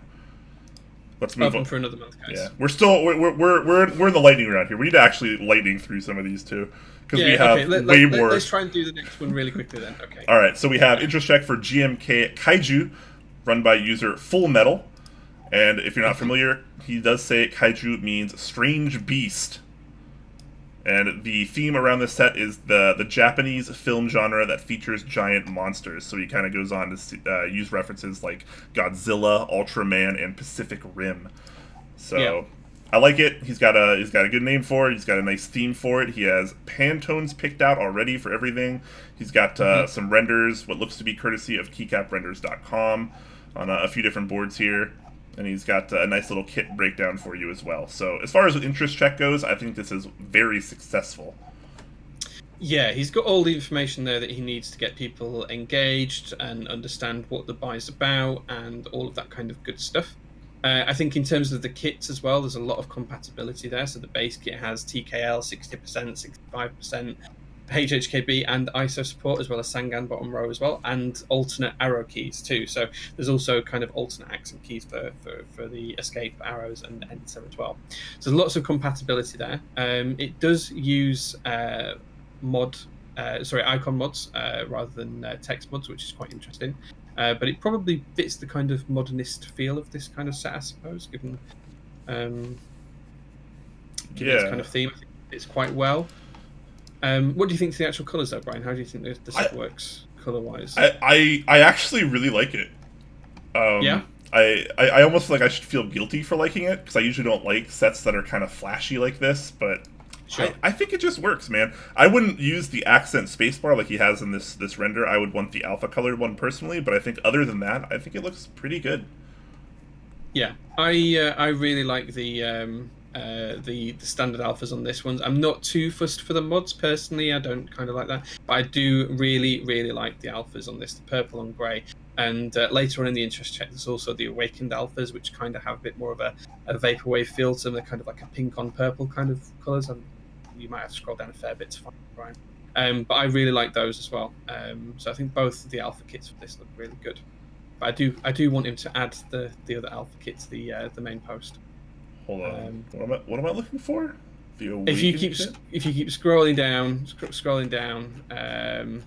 there's a post where it talks about colors. There you go. Just scroll up a little bit. You just went past it. Oh, is it on page 1? Yeah, it's on page 1. Yeah, it's on page 1. You'll see there's this. Okay. There you go. There's the other alpha kit there. Okay. That's bright. I kind of like those alphas. So I think they look good. I like the normal ones more myself, but yeah, I think if I had to pick one or the other, it would be the normal ones first. But I think both are kind of nice in very different ways, for very different sets. I don't want to pick on this guy, but I really wish people would put big updates like this with like other kits and stuff in the actual thread, like in the actual like main body of the post, as opposed to in a comment that's all the way down at the bottom of the page that a lot of people might not even see. I really don't like when people do that. I'm sorry, guys. No, but I'm in a bad mood today. I don't know. I guess there's a lot of things have been going wrong today. But it's been one of the days. At the end of the day, I think it's a pretty good looking set. Looks like there is definitely potential. I like how he's got a theme here behind it. He actually has some inspiration. I like seeing that, as we've talked about on previous episodes. Yeah, it's kind of almost, and I know a couple of people in chat have mentioned this, but it's kind of almost like an EVA kind of set, Evangelion type set. It kind of fits that kind of theme as well, which is one anime or whatever you want to call it that I do know of. I think that quite well. So I kind of like that too. Shout out to Mr. Petrov for 1,500 bits. Says, thanks for making Thursday nights the best night of the working week. Thank you, Mr. Petrov. Thanks, man. That means a lot. Also, I did see earlier, I think we forgot to shout it out, Japanese Horror Writer did donate 1,000 bits, so thank you very much for that as well. I didn't miss that. I missed some things, but I didn't miss that. NGV says Brian would be a mean boss. I'd be a good boss. I'd be an okay boss, actually. You think? Maybe. I don't know. Probably not. I'd probably be a terrible boss. Yeah. Well, I don't know. You might be right. I don't know. Yeah, whatever. Heidi Bush donates 69 bits and says, kiss me, Brian. All right. Oh, bless him. Maybe I will. Maybe I will. Don't test me. Oof, another 69 bits and said, snuggle me, Jay. Only if I can be Little Spoon. That is the rule. I will be your Little Spoon. Yeah. I mean, Heidi's probably bigger than you because you're tiny anyways. So moving on, we have the interest check for GMK Mojave by Fallout Nerd 2077. And this is... Yeah. There's so many GMK interest checks up right now. We've talked about it before, but I think it's mostly in part due to KeycapRenders.com, which was that new keycap render site that launched pretty recently, courtesy of Pingu. We've been seeing that put to use a lot lately. Sorry for the dogs barking outside, guys. But people have just been putting this to work a lot, and we've seen a lot of new colorways because of it. So what do you think about Mojave? Okay, so personally, I'm not sure the renders have come out as they were expected to kind of look almost metallic the way it's come out. I don't think that's intended. Brian and I were talking before earlier on that we're not quite sure that that's how it's supposed to be.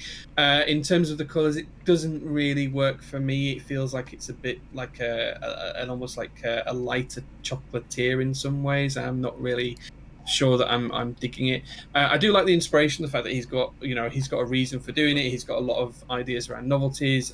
It's a really well written interest check. There's lots of information there to talk through, or to read through if you wanted to. There's lots of renders, there's lots of pictures and kit breakdowns. So I think he's done a really good job on that. Just the kit's probably not for me, but some of the novelty ideas are interesting. Yep.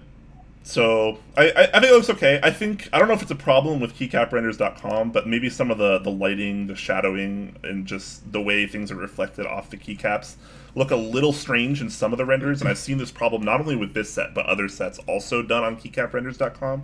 So it might just be like some kind of finishing thing they still need to do. Obviously, the site is still in beta, so it's not like 100% perfect per se. So, and it's free. It is free. It is free. Yeah, keep that in mind, guys. So the lighting just seems kind of odd in the renders, but that isn't necessarily his fault or whatever. But I think the set looks okay. Like in in some of the other renders that aren't on a board, I think it looks a little bit nicer. But it's too hard to tell. It's too hard to tell this early on. I think we need some different renders, some better and or different renders. So we'll have to wait and see on that. But interest check is up. If you guys are into that, let's move on. Keep our lightning theme going. Interest check for GMK Delta, coming at you by Ashento, I think is how you pronounce that username. And this one's kind of short and sweet. Not a ton of info, not a ton of renders, but I do like the renders we do have. These are pretty nice. These are a little bit more professionally done. Yeah. So this is not keycap renders, but no, this is a very different set, a bit lighter set with that kind of fairly common cyan color that we see quite often within key sets within the community. The base kit's pretty big. It covers quite a lot of different options. It's got 60% full size TKL, 65 HHKB, some optional novelties within the base kit. Tons of different space bars in multiple colors, so you can have accented or standard space bars. No ISO compatibility and very limited 40% compatibility. There's no FAQ about if that's by design or if there's any other choices for it. So I'd like to see that clarified, if they're going to add those or if there is a particular reason why they're not, or what the position is from that perspective. In terms of the colours, it's VBV from Signature Plastic, so I assume they're going to colour match these, which is going to be interesting. And then I assume that the other colours are just going to be standard GMK colours in terms of the black and the white. I suspect they'll just standard ones, but there's no... Oh, are they Pantone colours as well? The Pantone colours. Yeah. So I assume they're going to be colour matching the Pantone for the teal colour to VBV from SA. From Signature Plastics, and the other two will be matched with GMK directly. It does look as well, Brian, like this is actually going to run, because this is also being set up to run alongside Canon Keys and UPass, so it looks like he's going to be the US vendor for this one. So that's interesting, and pricing is also on the way as well. So I'm not sure how far down this interest check is in terms of if there's anything up for debate, anything around additional kits, or if it's just going to run as is and those decisions have already been made. But it's definitely interesting. Yeah, I think the set looks pretty good. Pluto in chat says it's just like KB and Co. light, and I kind of agree with that. Yeah. So I don't know. Looks nice. Obviously, it's coming, so we'll talk about it again once the group buy actually starts. Yeah, I do think. So one of the things that I think that I do want to call out this really quickly is, if you're going to run an interest check and you're not going to take on board feedback, I think you need to explain that in the interest check. And this one seems very much as though it's doing that, but it doesn't say categorically there's no feedback available. But the impression I get from the way this is written is that it's just going to run as is, and that it's been decided, and that's how it's set. So just a bit of clarity around that would be really good. Maybe an FAQ section in there about why they've done certain things as well. I know, Brian, you're a fan of having a good FAQ section at the back. Yes, I sure am. I think it's just missing that. It may be in the rest of the post. I haven't read it all the way through, so if it is, I apologise. But yeah, I would like to see that. Yeah, definitely. I mean, why would you ever run an interest check if you're not looking for any kind of feedback? I mean, I guess it's more of a teaser promotion at that point. Yeah. But that's a topic for another time. I do think the set does look like it could be very successful, and I do like that it's running on Canon Keys too, because Upas is a pretty nice guy. So yeah, he's a great guy. Yeah. So yeah, should be pretty cool to see. We'll check that out again once it hits the group buy phase. Next up is something that's a little bit more near and dear to my heart.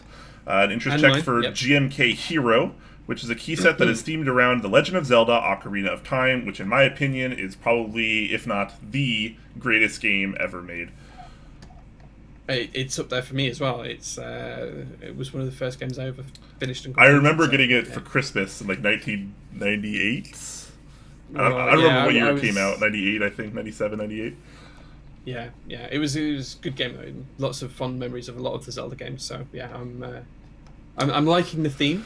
I love the theme. How do you feel about the colors, Jay? The green is just not quite right, and I don't know if that's again just because this has been done with keycap renders. Because when we look at the colors, he uses RAL codes for a lot of the greens and the yellows particularly. I think I need to look those up and decide whether that green's actually close to the colorway as it should be. I do feel like he should have used the colours in his logo for the guy's the word I'm looking for his for under his name. I can't remember what the word is. His avatar. That's what Avatar. Yeah. Because I think those colours are probably closer to the Zelda games rather than the colour green we see in here. But I don't think it's a bad looking set. I think it kind of works for me. I'd just like to see that green be a little bit darker, I think. These novelties are amazing. This is really good. These are great, man. The Triforce, the I'm assuming this might be I think it would be an enter, would be the listen novelty. I think that would be great on an enter. Yeah, that'd be great, yeah. Obviously that's a throwback to the annoying fairy Navi that follows you around and says things in high pitched voices a lot. I think the novelties are all really well thought out. Yeah, no, these are like, to anyone that's actually put a lot of time into this game and it's actually like part of your gaming career, I think you'll really appreciate a lot of these novelties. The arrow keys, I think, are kind of a fun play since they're all bow and arrows. I think they look bad. That's the one thing I don't like. I think they look bad, but I think there could be potential for that to look better. Yeah, I really like the novelties, and I know that these have been created by one creative mind. I've spoken to him a few times. He's a really nice guy, so well done on the novelties. I think the arrow keys, I don't know, they just don't quite work for me. I get that a bow and arrow could look really good for arrows. It just needs to be something a little bit more stylized. These almost feel like they're too complex, too detailed compared to a lot of the other novelties in the set. I think if they were just arrows, it might look a little bit better. Maybe, yeah. I don't know, but I'd like to see some. Yeah, it's hard to say. 10 Strong in chat brings up a great point. He says, Triforce starts to scare me about Nintendo interaction, but looks really good for novelty. So obviously Nintendo, if you're unfamiliar, has a history of really striking down with copyright stuff. And, hopefully that isn't something that we'd see here. I don't know exactly if the Triforce is kind of a patented thing for them. But that could be something to be weary about, obviously. We'll have to wait and see. I think the potential is there, and I would love to see the set succeed. I'd like to get some different renders, maybe with some different lighting, maybe play around with some different colors, maybe finalize some novelties a little bit more. But I do like the theme being close to my heart. Yeah, agree. And fair play to the guy as well. He does shout out that he got the renders from Keycap Renders, so well done for shouting out. Always good to support your sources, so well done on that front. Just needs more information, and I'll watch this one with interest. We'll be watching this one with a lot of interest. Yep. Next up, we have an interest check for GMK Peaches in Cream. Why don't you give us the rundown on this one, Jay? Okay, so this is being run by Ren. So Ren, you will remember from GMK Mizu, which is in Group Buy right now. I think we talked about that last week. But this is Peaches and Cream. So it's a very different set, a very light, summery, bright feeling set. It's an interesting one. The first thing he says about the kit as well is that ISO users, I got you. So I already feel more positive about it. But the base kit's quite strong on this one. It does cover a lot of really good, really compatible layouts. It's got alternate arrows. It's got Sangan. It's got novelties in the base kit. It's got numpad. It's got 60, 65 HX. There isn't anything it doesn't really cover in the base kit. I think that's a really strong base kit. It's a really nice kit. It is inspired by Peaches and Cream. I don't know what else to say on the inspiration. It's this interest check is oddly sexual. It is, yeah. It is really sensual. I think the set looks all right, actually. I wasn't the first time I saw this, I wasn't a fan, but the more I've let it sink into my mind, the more I actually like this. The more I really enjoy it. I think it's a beautiful set, honestly. I think it's great. The novelties look fun. He's got the Rama cap down here. The Rama cap's really nice, actually. The desk pad is probably the most sensual thing in the entire post. If I had to say something about it, I like it, but I think you're pushed it a little too hard for me. I don't want to say something that's going to get us banned on Twitch, so I'm not going to. But I think he's pushing. He's pushing pretty hard here. Yeah. Something peachy covered in cream. The more I look at this, the more I like it. It is a beautiful set. This is probably a must-buy for me, honestly. Yeah, that's good. Mhm. Yeah, again, you don't like the too flashy stuff. The only render I dislike on this is the one on the Tiffany Blue M65A because I don't think it works on that. Just for me, that just really clashes, and I'm not a fan of that. But I do really like it on the grey boards, black boards, darker colours. I think it works really, really well. I think But it's. yeah, the more I think it more I looks look at this, really the more good I on like it. the like a whiteboard. I think it would look Yeah, it does. It fits really well. fantastic Yeah, I on agree. that. Yeah. On the U80 here, I think that looks stupendous, if I do say so myself. Yeah, no, and known, he's already known within the community, great at designing kits and novelties and things like that as well. So yeah, a dessert themed keycap set. Why not? Dessert themed, air quotes there. He says categorically that's what it is. Favorite summertime desserts growing up. You guessed it, peaches and cream. So that's what he says. I'm going to take him at face value. I'm going to take him at face value. Oh man. You guys in chat are funny. All right, so I'm trying not to read chat because it might. it's probably for the best. I keep glancing up there, and I probably shouldn't. Anyways, that is the interest check for GMK Peaches and Cream done by Rensuya. I think it looks pretty darn good, and this is probably going to wind up happening. So, bam, keep your eye out for that. Do you know what the best keycap in there is? It's the one with the crown on. I can't find it now. I did see it earlier on today when I was looking at it. With the what? There's one with a crown on. Oh, there was. I'm sure it was. He even mentioned it as well.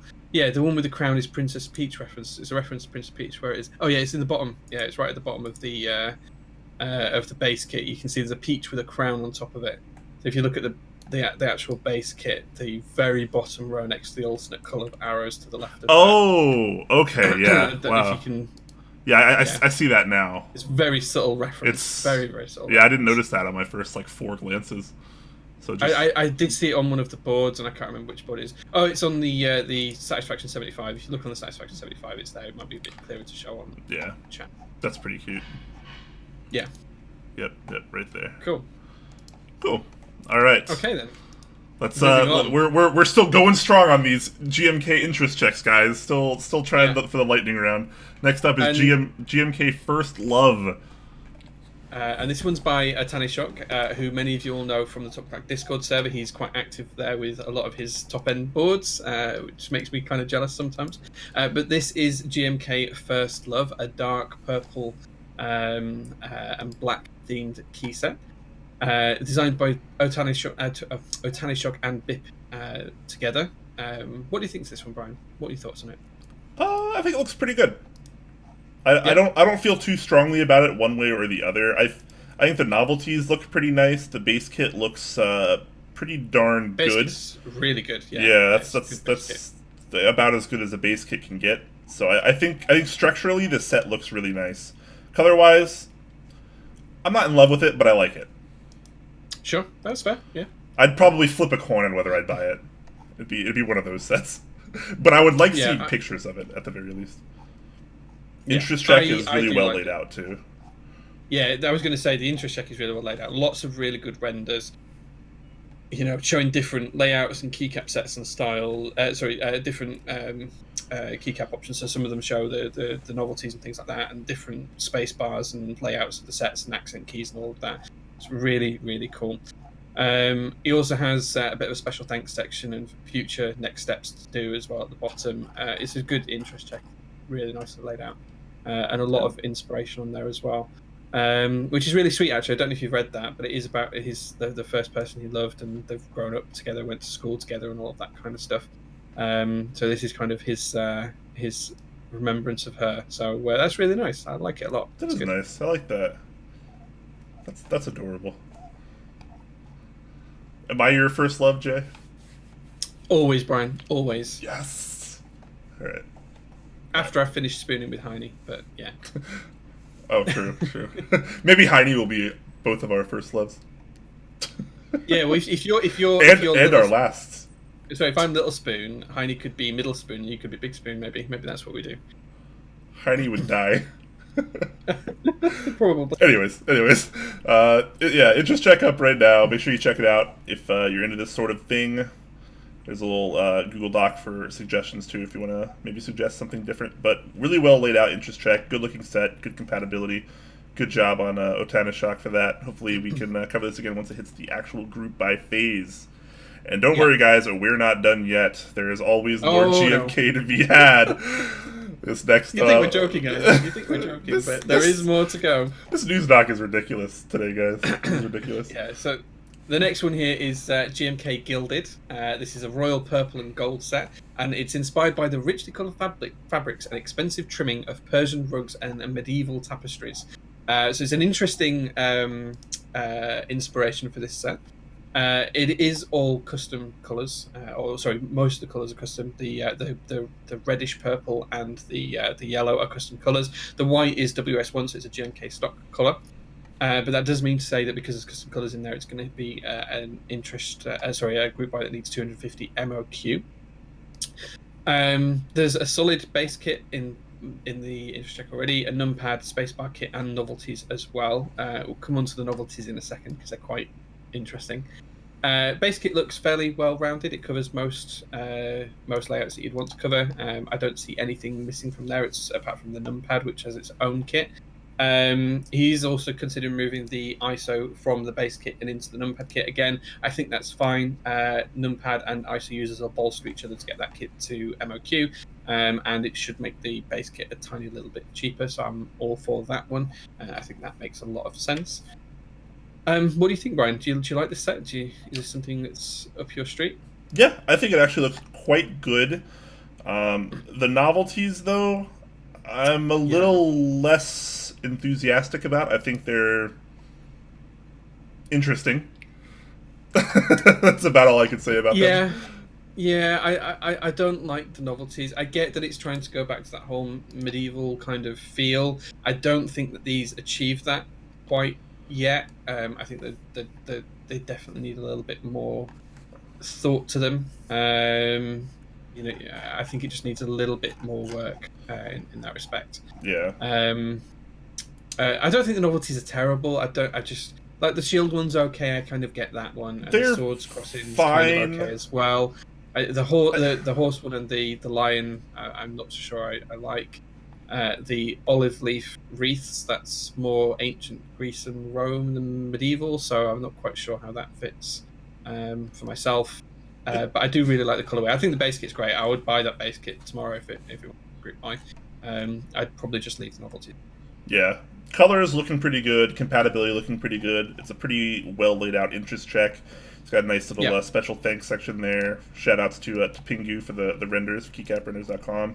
Good stuff there. I'm not in love with the novelties, but hey, the set's not really aimed for me anyways. I don't really care too much about the theme, but I do think it looks good for what it is. Yeah, I think the novelties are definitely the bit that need the work for me. As I say, I get that they're kind of there. The shield works for me, the swords work for me. The line, I can see the inspiration fitting with the theme. Again, I don't like the line novelty. It needs a little bit of work. The same with the horse. And the olive wreaths, just that's for me, that feels more ancient Roman, ancient Greek rather than medieval. It feels like they're trying a little too hard with the novelties. Maybe that's what it is. Maybe that is what it is. But I don't know. We'll have to wait and see if this shows up in the group buy section. Moving on, we have one more interest check for a GMK set. This is GMK Rocket, done by user Rise. And this one has a pretty interesting theme as well as a kind of a not safe for work picture here. Hopefully, it's not too not safe for work. It's close to I can show that on stream, but it's not a big deal, right? We're not going to get banned. For now, yeah, it's very close. I'll be honest. Yeah. I don't know if we have any Twitch staff watching today, but please don't ban. There's no ban. But this is a pretty interesting looking set. He does have a pretty interesting theme here, so I don't know if they have these out in the UK where you guys are. We do, yeah. We have Rocket Lollies, yeah. You do, okay. So yeah, this was kind of grown up out here in America as well. We had a lot of stuff like this. We had that tritone red, white, and blue America themed popsicle treat that all the ice cream trucks would sell.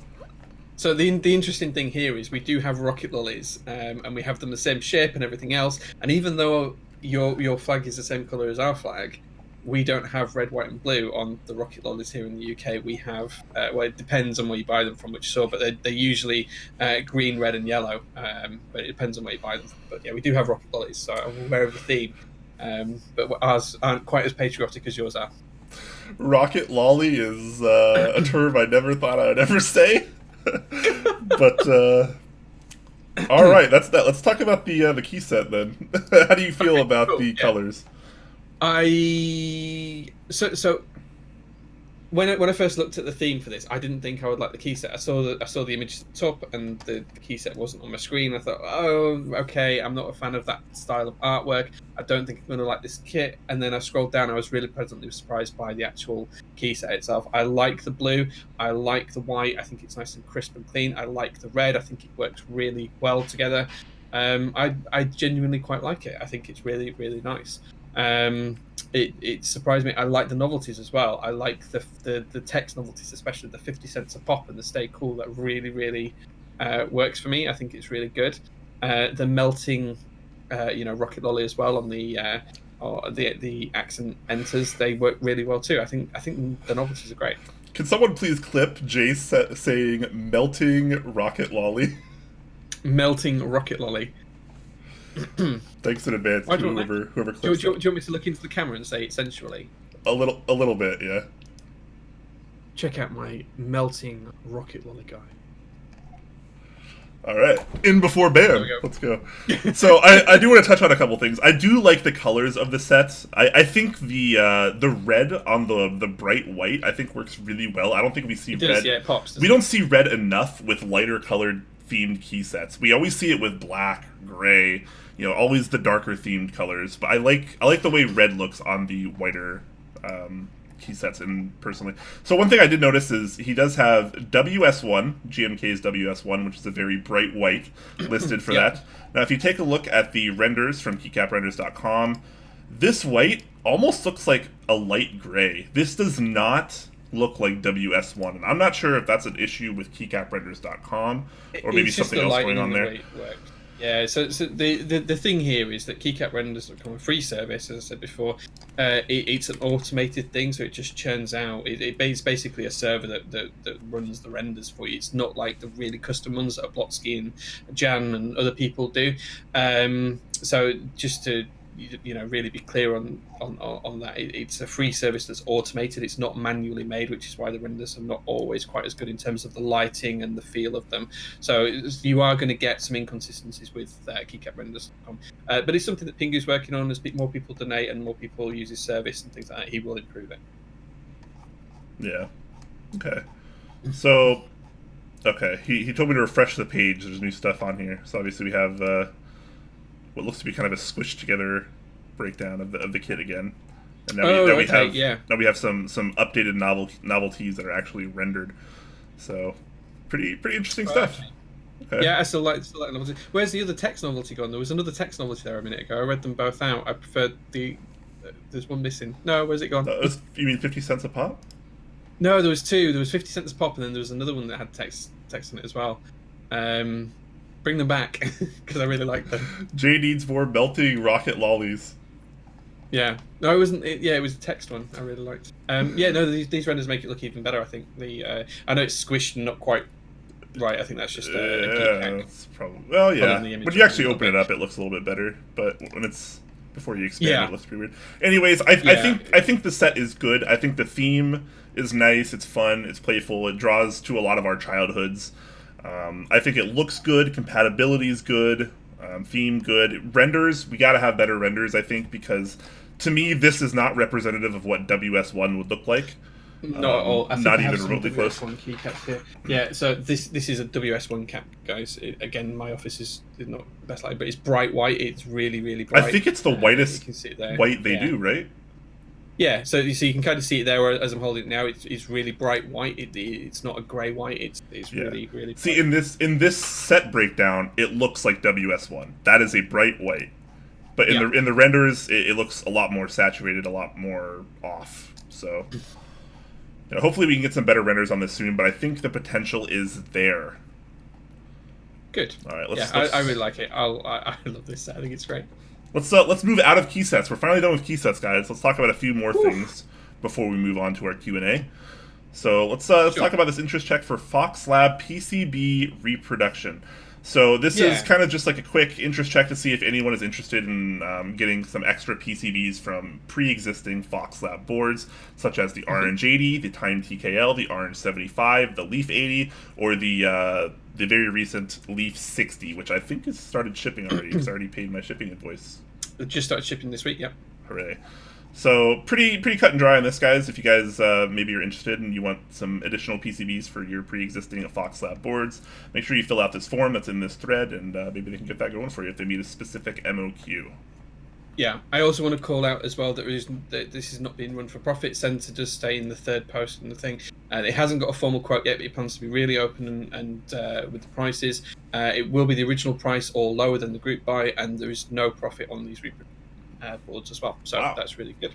Nice. That's awesome. Good on them. It is fantastic for the community. Yeah, it's good service for the community. All right, so let's move over to another interest check for the TYL Nutcracker V2. So this is by Lewis, aka I think he's the head of TYL, which is I'm never gonna be able to say this right, but it's like Tonyu Lab or something. I have TNU, yeah. That's how like silly people that only speak English say it. So that's just us. So I have one of the V1s here. This is kind of the Nutcracker thing that enjoyed some popularity, kind of the end of last year. What? Snap. I've got one as well. Nice. So this one's the Kale one. But basically the way this works is, it's a two-part system. You got your key opener here. This one is specifically made for Kale. Then this is kind of just a cap that goes on it. It has a little carrying case that you can take along with you. So the problem with the V1 that a lot of people had is, it didn't open multiple switch types. You either got your Cherry MX version or you got your Kale version. You didn't have both unless you ordered both. Here, he's trying to remedy that in a little bit different of a solution here. So I'm trying to find a better picture of the way this works, but I can't. I guess I gotta settle. There isn't one. I gotta settle for this one. So you guys can probably see here. This is actually two-sided. Here is your MX side, your Cherry MX side, and over here it's a little bit harder to see. But this side opens Kale switches. So you do have your kind of your all inclusive design there. So I like that fact. I like that he's trying to do both at the same time, because you kind of have to right now, because you're competing with people like AIO3, who has the that dual functionality switch opener that's relatively cheap up on KBDfans right now. This is pretty nice though. If I'm not lying, I think it looks pretty good. I like the design; it's a little bit more streamlined. I like the first one too. I don't think it works quite as good as some of the other solutions that I've found. I do think it's the nicest one that I have in terms of like looks, feel, and I use these. I've got both so this is the MX one, but I do have the Kale one as well, both in the same color, and I use these exclusively over everything else. I think they're better. But that's maybe just how I use them in my use case. Yeah. But I will be buying one of these because just having both in one solution would be really, really nice. The only thing that I want to call out is the reason that the original was called the Nutcracker is because it's shaped like a large hex nut. Yeah. This one isn't. So is it really a Nutcracker? Or is it just a switch cracker? But they can't call it that because there's another one called switch cracker. Do you have the key opener from Keyboss? Yes, but I've not used it, so then it's packaged. See, that's actually my go-to key opener, even after using the Nutcracker V1. I do think these are my second favorite in terms of like pure functionality. I do think these just like look and feel better than anything else. Yeah. But I always go back to the Keyboss because for whatever reason with the Nutcracker, I have trouble getting the bottoms back out. Some of them take a little bit more force, and with the Keyboss, I don't usually have that issue. So that's kind of why I default to that, because I'm just faster on it. But I'd be interested to see if that kind of is fixed here, because if that's fixed and it's a little bit easier to get the bottoms out, I would definitely prefer using something like this, because this looks beautiful. It does. It looks really good. I like the dual-ended design, so you just pop off one for the other. I hope they're in some way noted on the cap, so you don't pull off one end and put it back on and turn it around and over the other. It's no big deal. It's just little things that I like that just help. Yeah. And again, the name just if they make it hexagonal again, then maybe it's still a Nutcracker. I don't know. Maybe that's just me. I don't know. Maybe that's just me. This has been such a big thing in the community lately. Is Switch openers. We've had so many lately. We've had the Switch Cracker, the Key Boss, the Nutcracker V1, whatever the one that AIO3 has up on KBDfans. I don't remember what it's called. Sorry, but he's got that going on. This one is an interest check right now. AI3 has another one called the Prism coming out in the near future, and it looks good. Yeah, but like, holy crap, there's so many different options for Switch openers now. It seems like it's kind of an untapped market that people are really tapping it hard right now.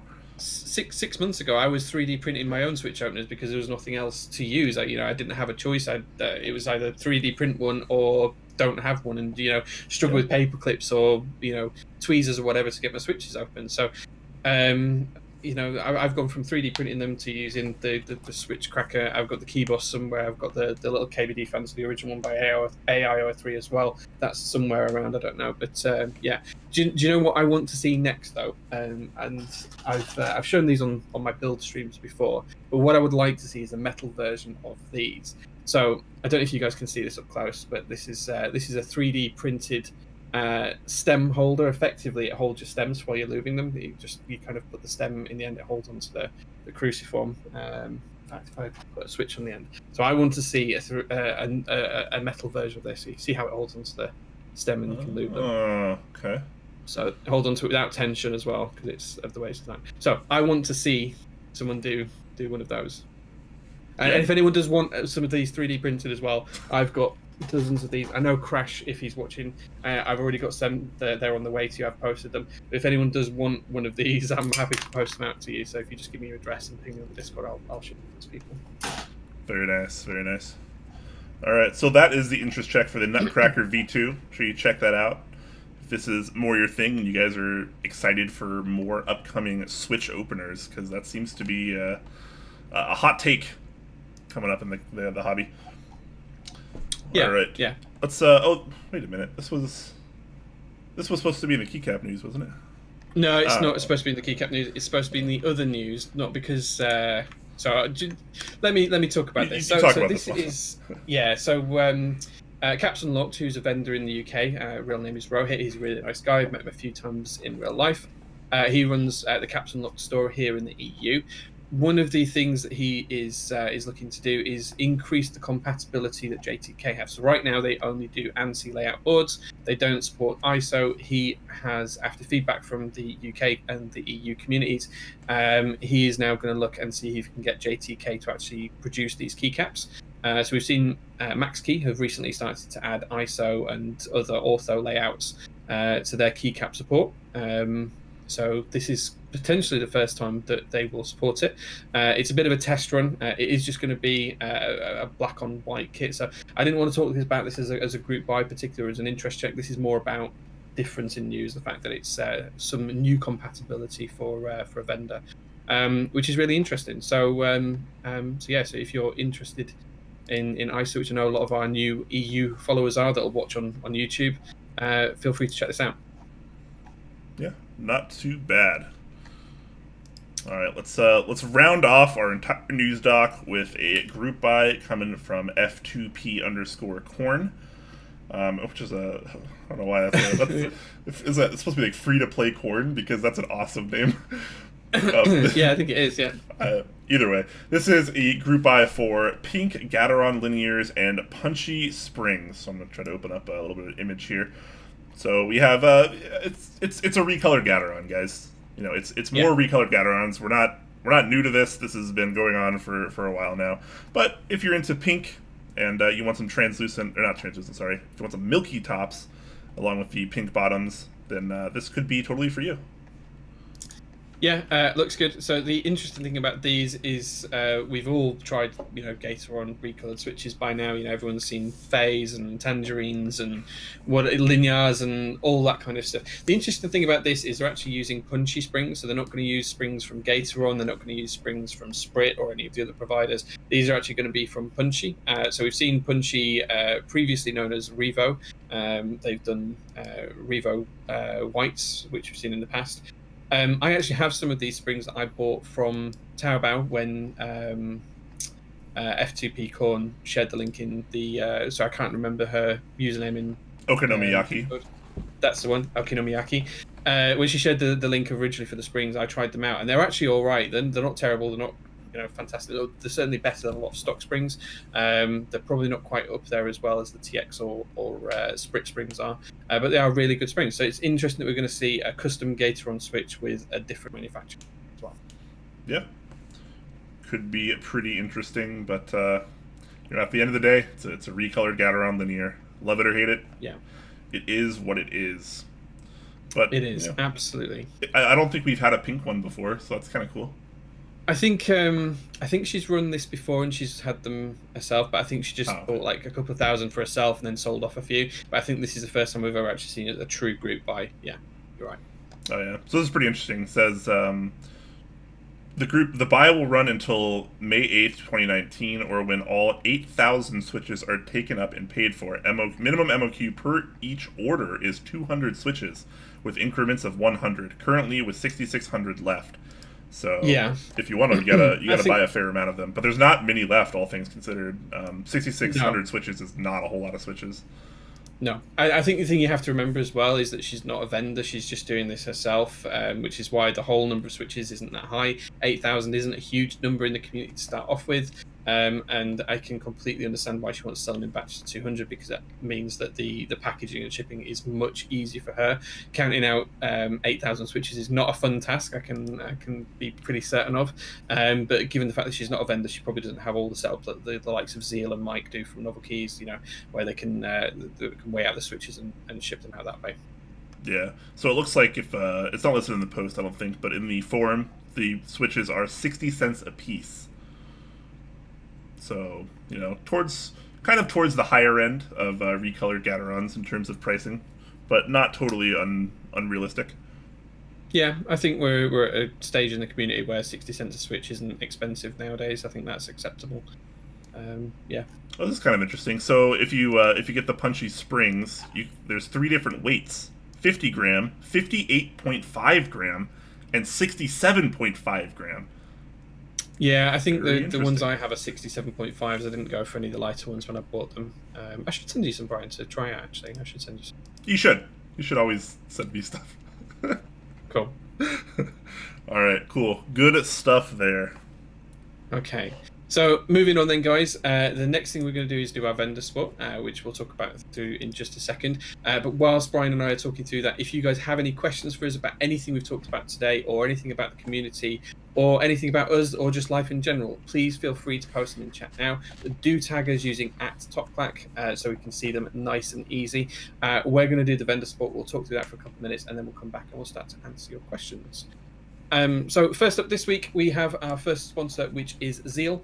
So Zeal is available at zealpc.net. And if you do want to help both Zeal and TopClack out, you can use /TopClack as a referral link, and you can support us there. We do get a small kickback from that. I think I have that link to hand. If I'm a second, because I've just posted the wrong one in chat.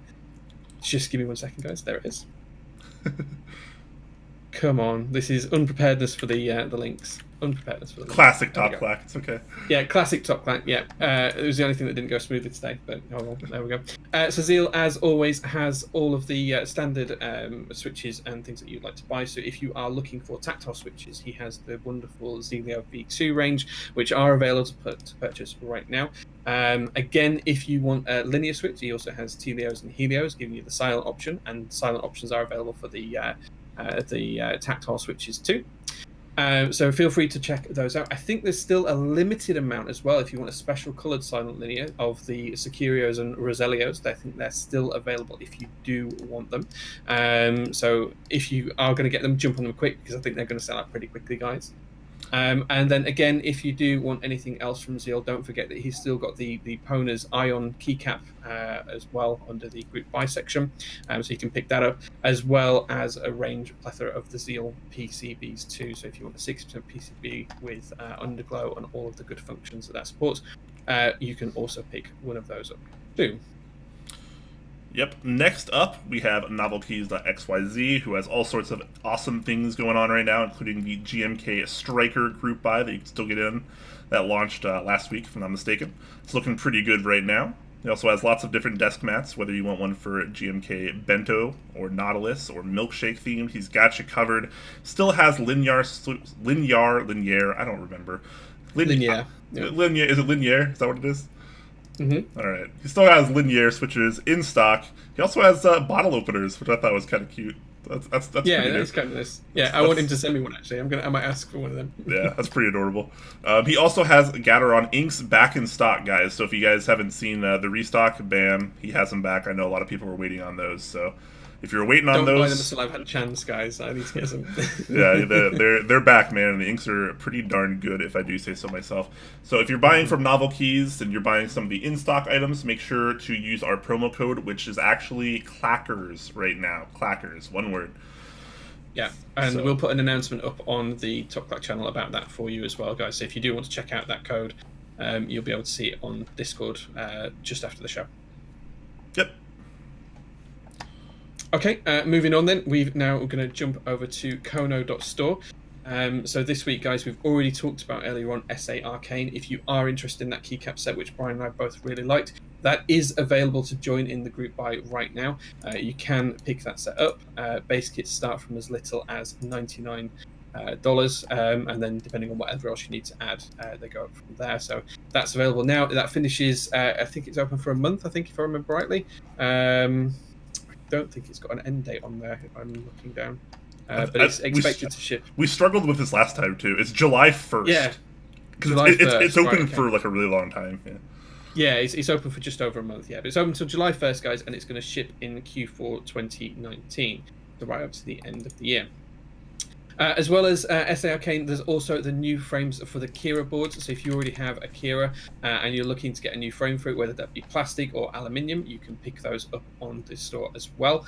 So these come in a range of, I think they're as low as $10 for the plastic ones, and then up to $80 for the anodized aluminium ones. But you can pick them up in a range of colours from red, black, white, and blue. So if you want something like that to maybe jazz up your board or make it a little bit lighter for travel, depending on what your requirements are, you can absolutely go ahead and pick those up. That does close on May the 23rd, guys. So if you do want to pick that up, you've only got 3 weeks left to join that too.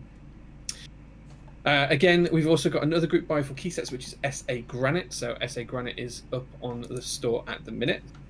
If you're into that kind of thing, you can pick that up from as little. I think this is $99 as well. Oh no, sorry, it's dropped down in price. It's $69.99 for the base kit, and you've got different options if you want to join on the text or icon kits as well. So you can pick all of those up, as well as a plethora of compatibility options, including international kits and ErgoDox kits and all sorts of other stuff. So feel free to join on that if you like to. And then finally on the key sets, just to call out that GMK 9s is about to end. So if you do want to pick it up from Kono.store, it's on there for, is it one more day, Brian? I think it ends tomorrow. It ends tomorrow. You guys in the US. Yep. Later on today for me, because it's already the 3rd here. So guys, if you do want to jump on this, it's your last opportunity. It's there. Go support me, go support Kono, and join 9s. Yep, absolutely. And finally, we have KBDfans, who has a few different group buys going on right now, including the KBDfans X Beep Koala switches, which is kind of like a recolored T1 switch, if you will. Tactile, opaque housing, looking pretty good. 55 cents a switch, 62 gram bottom out, a little bit lighter than the normal T1s. So if that's more your thing, you can check that out. The housings are actually color matched to GMK sets, or GMK colors too, which is really, really cool.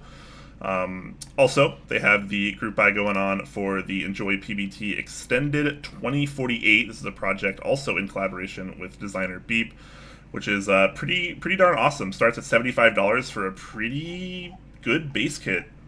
We definitely appreciated the base kit functionality in this. The compatibility is really quite high. I'm trying to find a picture of it, but it's really far down. There we go. So pretty. The pros of doing things live, Jay. It never gets old. I know. Yeah. And yeah, so make sure to pick that up if that's your thing. And last but not least, we also still have the. Let me scroll. The group buy for Max Keys SA Leviathan, which starts at $60. Pretty nice looking keycap set with a lot of different options, including the all option, the all kit option, which I want to see more on group buys, if I'm being honest. It would make things easier if they did that. Yeah, and just because it doesn't seem like it's technically closed. I think the KBD 8X Mark II is supposed to be closed now, but it's still open. Yeah. So if you've been wanting to get on that and maybe you couldn't afford it until now and maybe you like the way it looks or something, it's in theory still open. So make sure you have at it. If you're gonna do it, have at it. Absolutely. All right, guys. Let us go back to our Q&A. We already had some questions roll in, but like Jay mentioned, we do. Yep. Yeah. So the very first one was from Dixie saying, "Send me one." I assume you meant one of the stem openers. Dixie, we were going to do a keycap trade, so I'll hit you up about that in the next couple of days, and I will include one in that trade for you. That's not a problem at all. The next one was from FlyBunny63 saying, "I actually bought one of those Jewelers tweezers to hold stems when I lubed them because you told me someone used it. It works great. Yeah, they do work really, really well. These are just a cheaper version, 3D printed version of that. I'd say the Jeweler one is probably a little bit more secure, but these work perfectly well. So no, that's all." Yeah, I see Blind Assassin asking, when will you cover GMK Night Runner? Didn't we cover that already? Pass. I'm not sure I've even seen it. There's been that many GMK sets in the past couple of weeks, guys. It's so hard. Yeah, Jay and I have been racking our brains over how we're supposed to cover GMK interest checks right now because they're just so abundant, as you saw in today's episode, and it's not always. The best way to go about it isn't always doing all of them, because obviously that just eats up a ton of time, and a lot of them aren't going to get run anyways. I don't mean that in a bad way, but that's just how it goes. That's what interest checks are for. Sometimes they push through and they make it to group by phase. Sometimes they don't. So I have just found it, and I've posted the link in chat. For what it's worth, Blind Assassin, I think the base kit looks good, but I think it's just the one from Keycap Renders. You've got a proposed kit, it's not complete. Yeah, okay, it does look really good. I'm not a fan of the yellow accents, but I really like the black and yellow alphas with the purple mods. I think that looks really nice. Yeah, I hadn't seen that before, so apologies we missed that. I completely missed it. Yeah, I don't think I've seen this either. Sometimes that happens. Like, we try to make sure we get all like the proper news, but sometimes things just slip through. It's just user error, so sorry about that. But yeah, like Jay said, I think it's a pretty good looking set, honestly. It's a little bright for me, but I like it. Some of the novelties are really, really good, actually. So just quite some of these building novelties with the sun setting behind them and the Chinese tower and things like that. I really like those. They're really nice. And the origami crane or swan folded bird, that's really nice too. So yeah, good looking set. I like those novelties a lot. Yeah. Good stuff. All right. PMS and Chicken asking, will you guys get any Silo Switch review samples? That's the plan. I did ask Input Club if we could get review sample of the Keystone, I think is what they're calling it, the first board they're launching with the Silo Switches. I said, hey, I need to try this. So, and he was like, yeah, sure. So hopefully we'll be getting some of those, and it'll be all good. Yeah, I am really excited to see how they feel, because on the force curve graphs they look stunning. They look amazing. That's not, it's not everything about a Switch, because there's a lot more to it than just that, but the graphs themselves are really, really nice. Yeah, like they're going to be really good. Yeah. All right, 10 Strong asking, are Switch clones an established history in modern keyboards, and are we holding fakes to a different standard than we did prior? It really seemed like one part of this hobby everyone accepted clones in, so I'm a little surprised by the extreme backlash now. Okay, so I can kind of see this, because if you look at all of the Switches we've got on the market today, they all are technically clones of the original Cherry Switch. So if you look at all the Gateron Switches, they use the same basic, mechanism as what the Cherry invention did. And you're right, we do completely accept them, but they are very different Switches made by different companies. They don't work in exactly the same way. They're just a similar design. So I think that whilst there's some similarities to what you're saying there, 10 Strong, I think they're two very different things.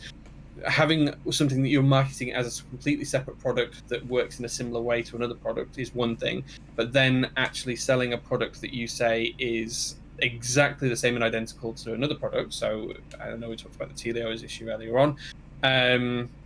That's a direct copy and blatant infringement of a lot of rules and regulations and morals as well. So I think they're two very different things. It's having a very different example of a similar type of product, or there's actually having and selling something that's the same as something else. Those two very different principles and what we're trying to understand now. And I'd appreciate there might have been some changes in the story since we've been on air. We do apologise if we're not up to date on that.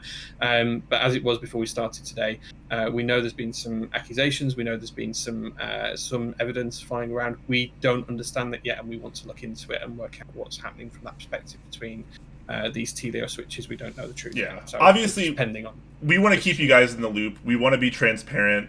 We are sponsored by both Zeal and KBDfans, so this directly affects us if something is happening. So we're kind of just, like Jay mentioned, we're going to be investigating this. We're going to be trying to figure out everything that's going on, get all the info that we possibly can, so that way if we need to make a decision on something, we can. But, this all of this was dropped on us like 2 hours before the show, like while we were getting ready for everything else, like filling up our news doc and preparing for everything else. All of it was kind of dropped on us, and we didn't really have time to like look to see what's actually happening right now. So, we're kind of just, we're in this awkward position right now, but hopefully we can have some more definitive information in the near future. Yeah, but back to your point again, I think there's a very big difference between having a similar mechanism and selling it as a different product to selling a fake of something. They're two different propositions. Very different. It comes down to selling something that isn't what you're advertising it to be. Yes. In this scenario, selling Telios as something that a Telios is not. You're selling a switch that might look like a Telio, but it's not a Telio per se. That's kind of the general what's going on here. We don't actually know what's happening, but that's in theory that's what's happening. If it was another switch by another manufacturer that just happened to have a clear housing and a teal stem, and they called it, I don't know, bog standard switch X, then would anyone have batted an eyelid? Probably not, because it doesn't really matter. There's other switches out there that have teal stems, like the T1s, for example. So it's very much about how they've approached it. And if people knew, because one of the things we don't know if Wei, as certainly before this show started, we don't know if Wei knew about the fakes, or if that was completely accidental, or if it was his staff or anything else. So we don't know enough of the story to make a... Yeah, I think it's a little too early to say it is this thing, it is this way, and that's it. I think there's still going to be more to the story going forward, and hopefully we can kind of keep caught up on it, because it does affect us. So there you go. Okay. Next question then is from GA333E. I'm not sure how to pronounce that, so I'm just going to call you that, GA. Are you guys thinking of bringing more designers to get interviewed? Missed that. So Brian talked about this on last week's show, but you tell about it, Brian. You say what you there's actually a post right now on TopClack.com, my most recent TechClack article, where I talk a little bit about what's going on with TopClack right now and kind of where we're headed. And in that, I did say that we're going to start separating interviews from Top Clack. So we'll have a Top Clack show kind of like this. This won't really change a whole lot. We're still going to try to aim Thursday, 6 p.m. Pacific time.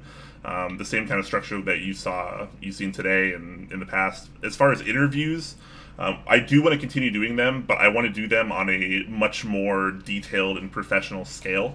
And so what I'm going to be doing is I'm going to be starting a new stream per week that'll focus strictly on interviews and nothing else. But it won't be kind of like the slightly more casual, half-assed interviews that Top Clack has done in the past. It's going to be a lot more in-depth, a lot more clean, a lot more precise. It should be a pretty good time, honestly. Excellent. Okay. Chewy is asking, of all the insane amount of GMK sets, what are you both most excited for? I think for me it was the GMK Gilded, the one that's around the Ocarina of Time set. I can't remember what that was called now. Hero. GMK Hero, yeah. And then the Rocket Lolly set as well. Yeah. Those are the three that I'm following. Yeah, Hero for me, definitely Hero. I think if that one gets tweaked a little bit, I think it could have a lot of potential. The Rocket, I think GMK Rocket definitely has the potential as well. I think those are probably my top two right now. Violet on Cream also looking really nice. I like that quite a bit. I'm trying to go through and see what we... That's an insta buy though. That one's happening, so I wasn't really included in the ones I'm going to watch. That's going to happen. Peaches and Cream I think is going to be up there for me as well. That one's looking good. We'll end up buying them all between us. It's hard, man. It's hard to be someone that likes GMK right now. It is, yeah, you're right. It really is.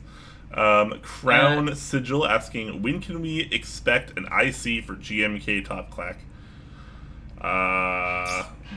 Probably after the IC for Cat Top Clack. Yeah. If we run a Keycap set, I think I'd like to go Cat before GMK. I think I would agree. If we do a Top Clack one, yes. That being said, GMK Americana will happen, but I was going to launch the IC this week, but there was that many ICs that I thought got halfway through the week and I'd counted like 10. I was like, yeah, do you know what? I'm going to wait until the Keycap renders hype died down a bit and then we'll launch it. So GMK Americana will happen, but certainly the IC will. Whether the set happens or not is a bit different. But in terms of a true Top Clack one, rather than just something I'm doing, I think Brian and I'd like to focus on Cat if we do it. Yeah, we're still kind of working out our refresh, our evolution. So we're kind of in this like spot where we can't really design a key set yet because we might be changing a lot of our colors. So we're kind of just waiting to see where that goes. It is on the backlog of Top Clack things to do at some point. It's on the front log as far as I'm concerned. Well, yeah, the backlog just means things we're going to do. Yeah, okay. Fair. Anyway. Flybunny63 says, I came a bit late. Did you cover the Sirius POM 60% case? Yes, we covered that right at the very beginning of the show, and Brian and I are expecting prototypes soon, so watch out for build streams as well in the near future. Yep, it was the first thing on the news doc today, if you wanted to check it out in the VOD. Yeah, Time Lord Alonzi said, Top Clack, did you hear from Drop about the MD samples you were going to receive? I think you mean Holy Panda samples. Yeah. I heard from Yanbo about 2 weeks ago, maybe a little bit less. He asked me if my address was still the same, and I said, why? And he said, because I'm going to be sending you some Holy Panda samples, and I said, okay, then yes, it's the same address. So, yeah, I don't... They might actually be in my mailbox now. I haven't checked my mail in like a day. So they could be there. They could not be. I don't know. As far as I'm aware, I have some on the way. That's kind of where I am right now. Cool. Corbin Dallas asking, sorry if I'm bringing up a sour topic, but what exactly happened to Alf Studio? So that's a little bit more of the community drama that's going on right now. It's been a drama-filled week, it seems. Jay, do you want to tell us a little bit about it?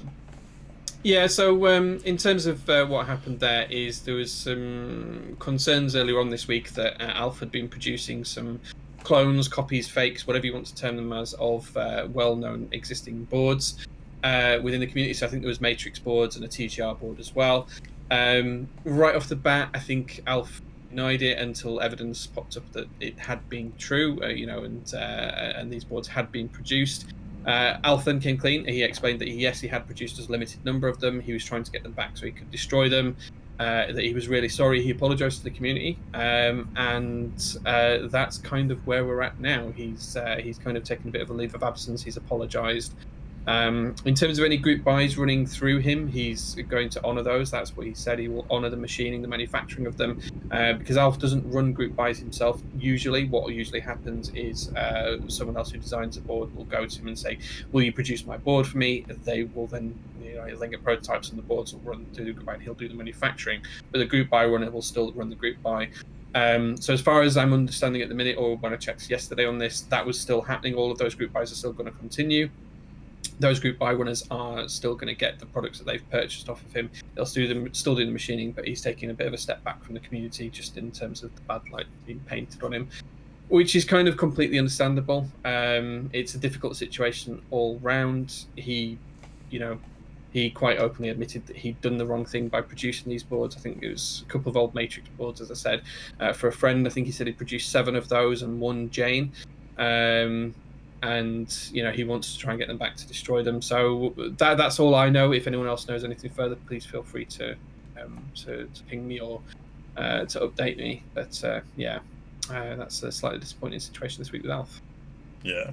On a more positive note, the Sweaty Yeti does donate somewhere around 270 bits, I think is what that is. So thank you so much for that. Appreciate that, my friend. And PMS and Chicken also donates 1,000 bits. So thank you so much for the love, guys. All the show love bits. I like those. Oh, yeah. Thanks, guys. We really appreciate that. Thank you. Brightens our otherwise slightly darker day with all this drama. People be flipping giveaway boards, too. Yeah, and the number 2 that flipped, and the Jetfire that's up for sale at the minute. I don't know if that's sold yet, but yeah. Nathan Kim building these awesome boards and giving them away, then people just flipping them.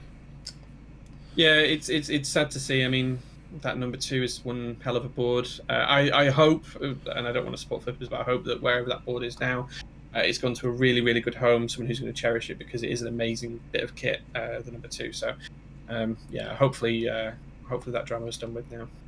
Yeah. Next question comes from El Pepe21. He said, lubing with 205 grade 0. Any tips? Yes, don't add too much. Take it really slow. It's like seasoning food, right? It's always easier to add more than it is to remove. Yeah, absolutely. Yeah. Just as thin a coat as you can possibly do. That's what I'd start with. I don't particularly like 205 grade 0. I feel like I'm one of the only people that isn't really a big fan of it. See, I'm a big fan. Yeah. Like most people are. I respect it. I've done switches with it before. I think it definitely can work out really well, but it's still a little too thick for my personal preference. It's really easy to add too much as well. It's very easy. Yeah. Yeah. Don't ever try and tub lube or anything like that with it, because it will go on far too thick and you'll have problems with it, in my experience at least anyway. And I'd like to prefer to use a brush. And as Brian said before, less is more. You can always add more later on if it doesn't feel quite right, but it's going to be very difficult to take it off in any meaningful way. So just go really light thin coat so you can still see completely clearly through it, but you can barely see a thin film of it. Take it really slow and steady. Make sure you're lubing only the right type parts of the switch, depending on whether you're doing tactiles or linears. And just take it steady and try each switch in turn before you start to move on to the next one. Yeah. Geo asking, when will we see the redesign so you can start the key set? Hopefully this month. I don't see any reason why it wouldn't be this month. Or at least starting to do stuff. Brian and I did actually set some time aside before the show today to talk about it, and then all of the drama stuff happened, so we haven't actually talked about what we wanted to do today. So we are making progress with it. So yeah, soon. Yeah, should be this month, hopefully. Yeah. Polyzoo asking, if you were to do a cat set, would it be SP producing the kit? As far as I'm aware, SP cannot produce cat.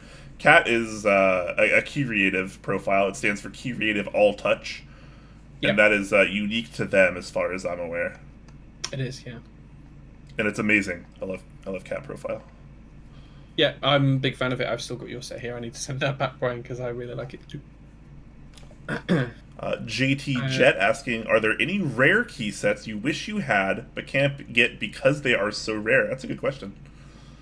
The only one that I wish I had that I haven't been able to find is DSA Retro. I have SA Retro, and I'd want DSA, but that's the only rare one that I don't have that I'd want. I've got things like Space Cadet and a lot of other stuff as well, but that's the only really rare one that I'd want. I mean, I rare, huh? I mean, I guess I could say something like GMK Samurai, Red Samurai, because I do want Red Samurai, but I would. That's not exactly rare. It's just in demand. Yeah. Oh, yeah, I got it. I'll hit you with one most of you have probably never even heard of before. DSA Decked Out. That's a rare set I wish I had. Yeah. Never even heard of it, yeah. Yeah, that's how rare it is. I think there were very, very limited amounts of units sold of that, but right. It's pretty old too, like 2013, 2012-ish. Okay, yeah. I think there's only 30 units of DSA Retro as well, so that's a really limited one as well. But I think it's more widely known than Decked Out. But yeah, there is some really, really limited keycap sets out there. So, for example, the DSA Hyrulean, which you'd probably be a fan of, Brian. Max Millen ran that group buy for that, but there's only 35 sets of that, and that's just an alpha only set. Oh wow! Do you remember DSA Evergreen? I do. Yes. That one was another pretty old one that was incredibly limited. I think that only had like 20 or 30 units as well. Yeah. Some of the old sets did only have really limited numbers. Yeah. Yeah. Okay. Pluto 19 with kind of a follow-up question. What is one old/fulfilled group buy board you guys wish you owned? So basically just a board that's happened that we don't own that we want. I mean, I don't own any OTD boards. I'd probably like a 356 mini if I really could pick and choose anything, but I'm not actively hunting one down or anything like that. I think it'd be I think kind of that's the only thing. cool. Oh, the 356 mini, I think would be cool. I think a KMac 1 would be kind of Oh yeah, would be cool. Not that I am in love with the design or anything, but I think it'd be a really cool board to own. Yeah, I'm not the KMac cool. Happy as well. I'm not cool like Jay. I don't have things like the Alices and Janes laying around, so I think it'd be cool to own a TGR board as well. Oh, okay, interesting. I have experienced them, but I've never actually owned one, so it'd be nice to get some of those. Yeah, that's fair. Yeah. The Sweaty Yeti donating, I believe that's around 50 more bits. Thank you so much for that, my friend. Thank you, dude. Langalandia says, "What's the secret to growing a stellar beard?" Well, for me, it's just be old. I'm in my 30s now. My beard, well, I've had a beard since I was like 13, I think, when I started to grow it. So I've had a beard most of my life. I wouldn't know because I don't have a stellar beard. Sometimes it looks good on stream. On stream, it looks okay sometimes, but it's in person, it's pretty bad. I really need to get a cut, man. I need to get a cut. The Sweaty Yeti with another 200 bits. Thank you very much, dude. You are the man. We appreciate that. And it looks like we're actually caught up on questions. So if you guys have any last-minute questions, let us know. Use the @TopClack tag before we head out. We can finalize any last-minute questions for you guys. Yeah, I think there was one there for me from Time Lord Alonzi. Can you link the 1800 you're using right now? I'm not using an 1800 at the minute, but I do have a couple. Feel free to PM me on Discord if you want to have a chat about 1800s. I've got a couple I can probably tell you about, but I'm not sure which one you mean. Tender Strong says, did we tease a 24-hour date? No, it's just soon. Hopefully the end of this month. We'll let you guys know when we've got a date. Yep. B-Ball2 City asking, did either of you guys get in on the Jane CE group buy? I did not. Me. Yeah, I did. Yeah. I was really excited when I got that group. Yep. I was thinking about it, then I decided I should pay rent instead, so I paid rent. Yep, that's a fair shout. Unfortunate, but it is what it is. Maybe I can con Jay out of his and build it or something. Yeah. What? You think that's happening? Yeah, I do think it's happening. No, that's not happening. Come on, I'm supposed to build you a board, remember? And you're gonna build me a board. You have one of my boards that you haven't paid for yet, so that's true. That's true. We'll see. Dajpakov says, Jay, since you watch Formula 1, would you be interested in racing livery themed keycap sets? Yes and no. So I know there's been a couple, and there was one or two that we didn't cover today because they were kind of a bit derivative of what we talked about last week. I really love Formula 1. I think it's not something that's going to really easily translate into a good keycap set. I don't think the one that was for Red Bull or Ferrari particularly worked well, even though I like their colorways on the cars in real life. I think it would have to be done very carefully. I think if any of the cars are going to look good, it's probably going to be the Mercedes, potentially the Racing Point car, which is pink and white. That's probably going to look that, you could do a key set around that quite easily. I think that look quite nice. Or the Alfa Romeo, because they've got that really, really lovely kind of burgundy red and white colours. So I think if someone did one of those cars, it might work a bit better than Red Bull or something like that. Yeah, absolutely.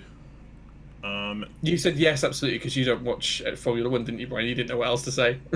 I never know what else to say, Jay. Fair enough. Kiru is asking if either of us joined GMK Mizu group buy. Not yet, but I will do. I did join it. I joined it first day. Love that colorway. Looking forward to that. Yep, I will do. Just waiting on payday.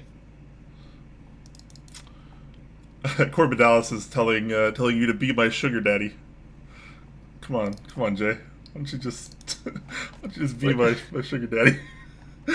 We're already married, right? Aren't we? Well, apparently, yeah. I'm not being a sugar daddy. No, sorry. Upass says, did either of you join GMK Waves? Yep, I did. Hello. Yep. I did not join Waves. I pretty much had to make a choice between Waves and Mizu, and I picked Mizu because I like Mizu more. I do think Waves looks really good, though, but unfortunately I'm not able to buy every GMK set I like. Alright, so that is going to round us out for today. Looks like that's good for the questions, so let's head out before we actually... We actually had a relatively short show today, considering how long our news doc was, and the things that we talked about. I think GMK Lightning Round was pretty... GMK Lightning Round helped, yeah. I think we'll have to work on that. Yeah, it was really good. Alright, guys, so anything you've got coming up this week that you want to talk about before we finish, Brian? I don't think so. Other than, I mean, obviously we have we got the Kepler Proto on the way that I'll be doing a build stream of. Maybe that I think that's supposed to be shipped to me somewhere around this weekend. So that means if that's true, then next week I will definitely be doing a stream of the Kepler prototype, Excellent. The Sirius 60 prototypes. If that's also shipped around the same time frame, maybe I'll do 2 build streams next week. I should have several build streams coming up. Got the Leaf 60 incoming, just pay the shipping invoice for that. So I should actually have like several build streams on the horizon, which I'm pretty happy about. Excellent. Yeah. Okay. I've got a few build streams coming up as well. So I've got a huge brass elephant S7 to build for Ahab this weekend. He sent me that. It weighs a stupid amount. I think it's 24 pounds, so it's really, really heavy. I can barely lift it. So I've got that this weekend. Then I've also got a number of boards coming in. So the Sirius 60 as well. So thank you. Big shout out to 159. I'm looking forward to that. I've also got my personal KBD 67 to build. The Anzi or the Ornzi is about to ship as well. So that should be here in the very near future. And I just got an LZGH as well in that I want to build as well at some point soon. So lots of stuff going on from build stream wise. Outside of build streams, the other thing, tomorrow I'm actually going to visit Glove, who makes artisans, so Glove Caps, if you guys have heard of him. He's got some really nice Topa mods for sale at the minute on his website. Go check them out. I'm going to visit him tomorrow, and we're actually going to cast some keycaps together, so I'm going to be taught how to make my own artisans, although I'll probably just keep bugging him to do them because it's easier. But yeah, I'm going to do that, so I'm going to try and make a little bit of a montage video and stuff like that and teach myself how to do some video editing, so keep your eye on YouTube for that in the next couple of weeks. Heck yeah. The Sweaty Yeti follows out with 220 bits. Thank you so much, man. Appreciate that. And that's going to be it for us today, guys. Hopefully you guys enjoyed the show, and we definitely appreciate you guys being, open-minded and professional about the whole Telio situation that's going on right now. I know it's kind of difficult for a lot of people, including ourselves, so we definitely appreciate your guys' disposition on that, because I was expecting the chat to be a lot more toxic than it was today, if I'm being honest. So the fact that it was actually pretty adult was really nice. So shout outs to you guys. We appreciate that a lot more than you think. Yeah, you did really, really well on that, guys. It's easy to jump to conclusions in this kind of stuff and make snap decisions, and it's something that Brian and I really don't want to do. We want to really make sure we're making a considered decision about anything that we do in terms of these kinds of things. So it's really good to see that you guys support that, and that you can say, stay away from that toxicity. It's really good to see. It's a sign of a maturing community when we can do that, which is really good. It really is, yeah. So shout outs to all of you guys. Thank you so much to all of you for watching, for subbing, for donating, all that good stuff. Shout outs to our sponsors, of course. All of you guys help the show actually happen and move forward. So look forward to the Top Clack refresh coming soon. 24-hour live stream event also coming soon. Seriously, it's happening. So check below the stream. You can find our YouTube link if you want to check out our YouTube VODs or any kind of videos we got going on. You can also check out our official Discord server, which is also linked down below. If you want to come hang out, talk to us about whatever. Talk to us about, keyboards or some food or your cats or, whatever. Want to play some games with us or something, There's something for everyone there. So, yes. Thank you guys so much for watching. Hopefully you guys had a good time like we did. And we will catch you soon. See you later, guys. Soon TM.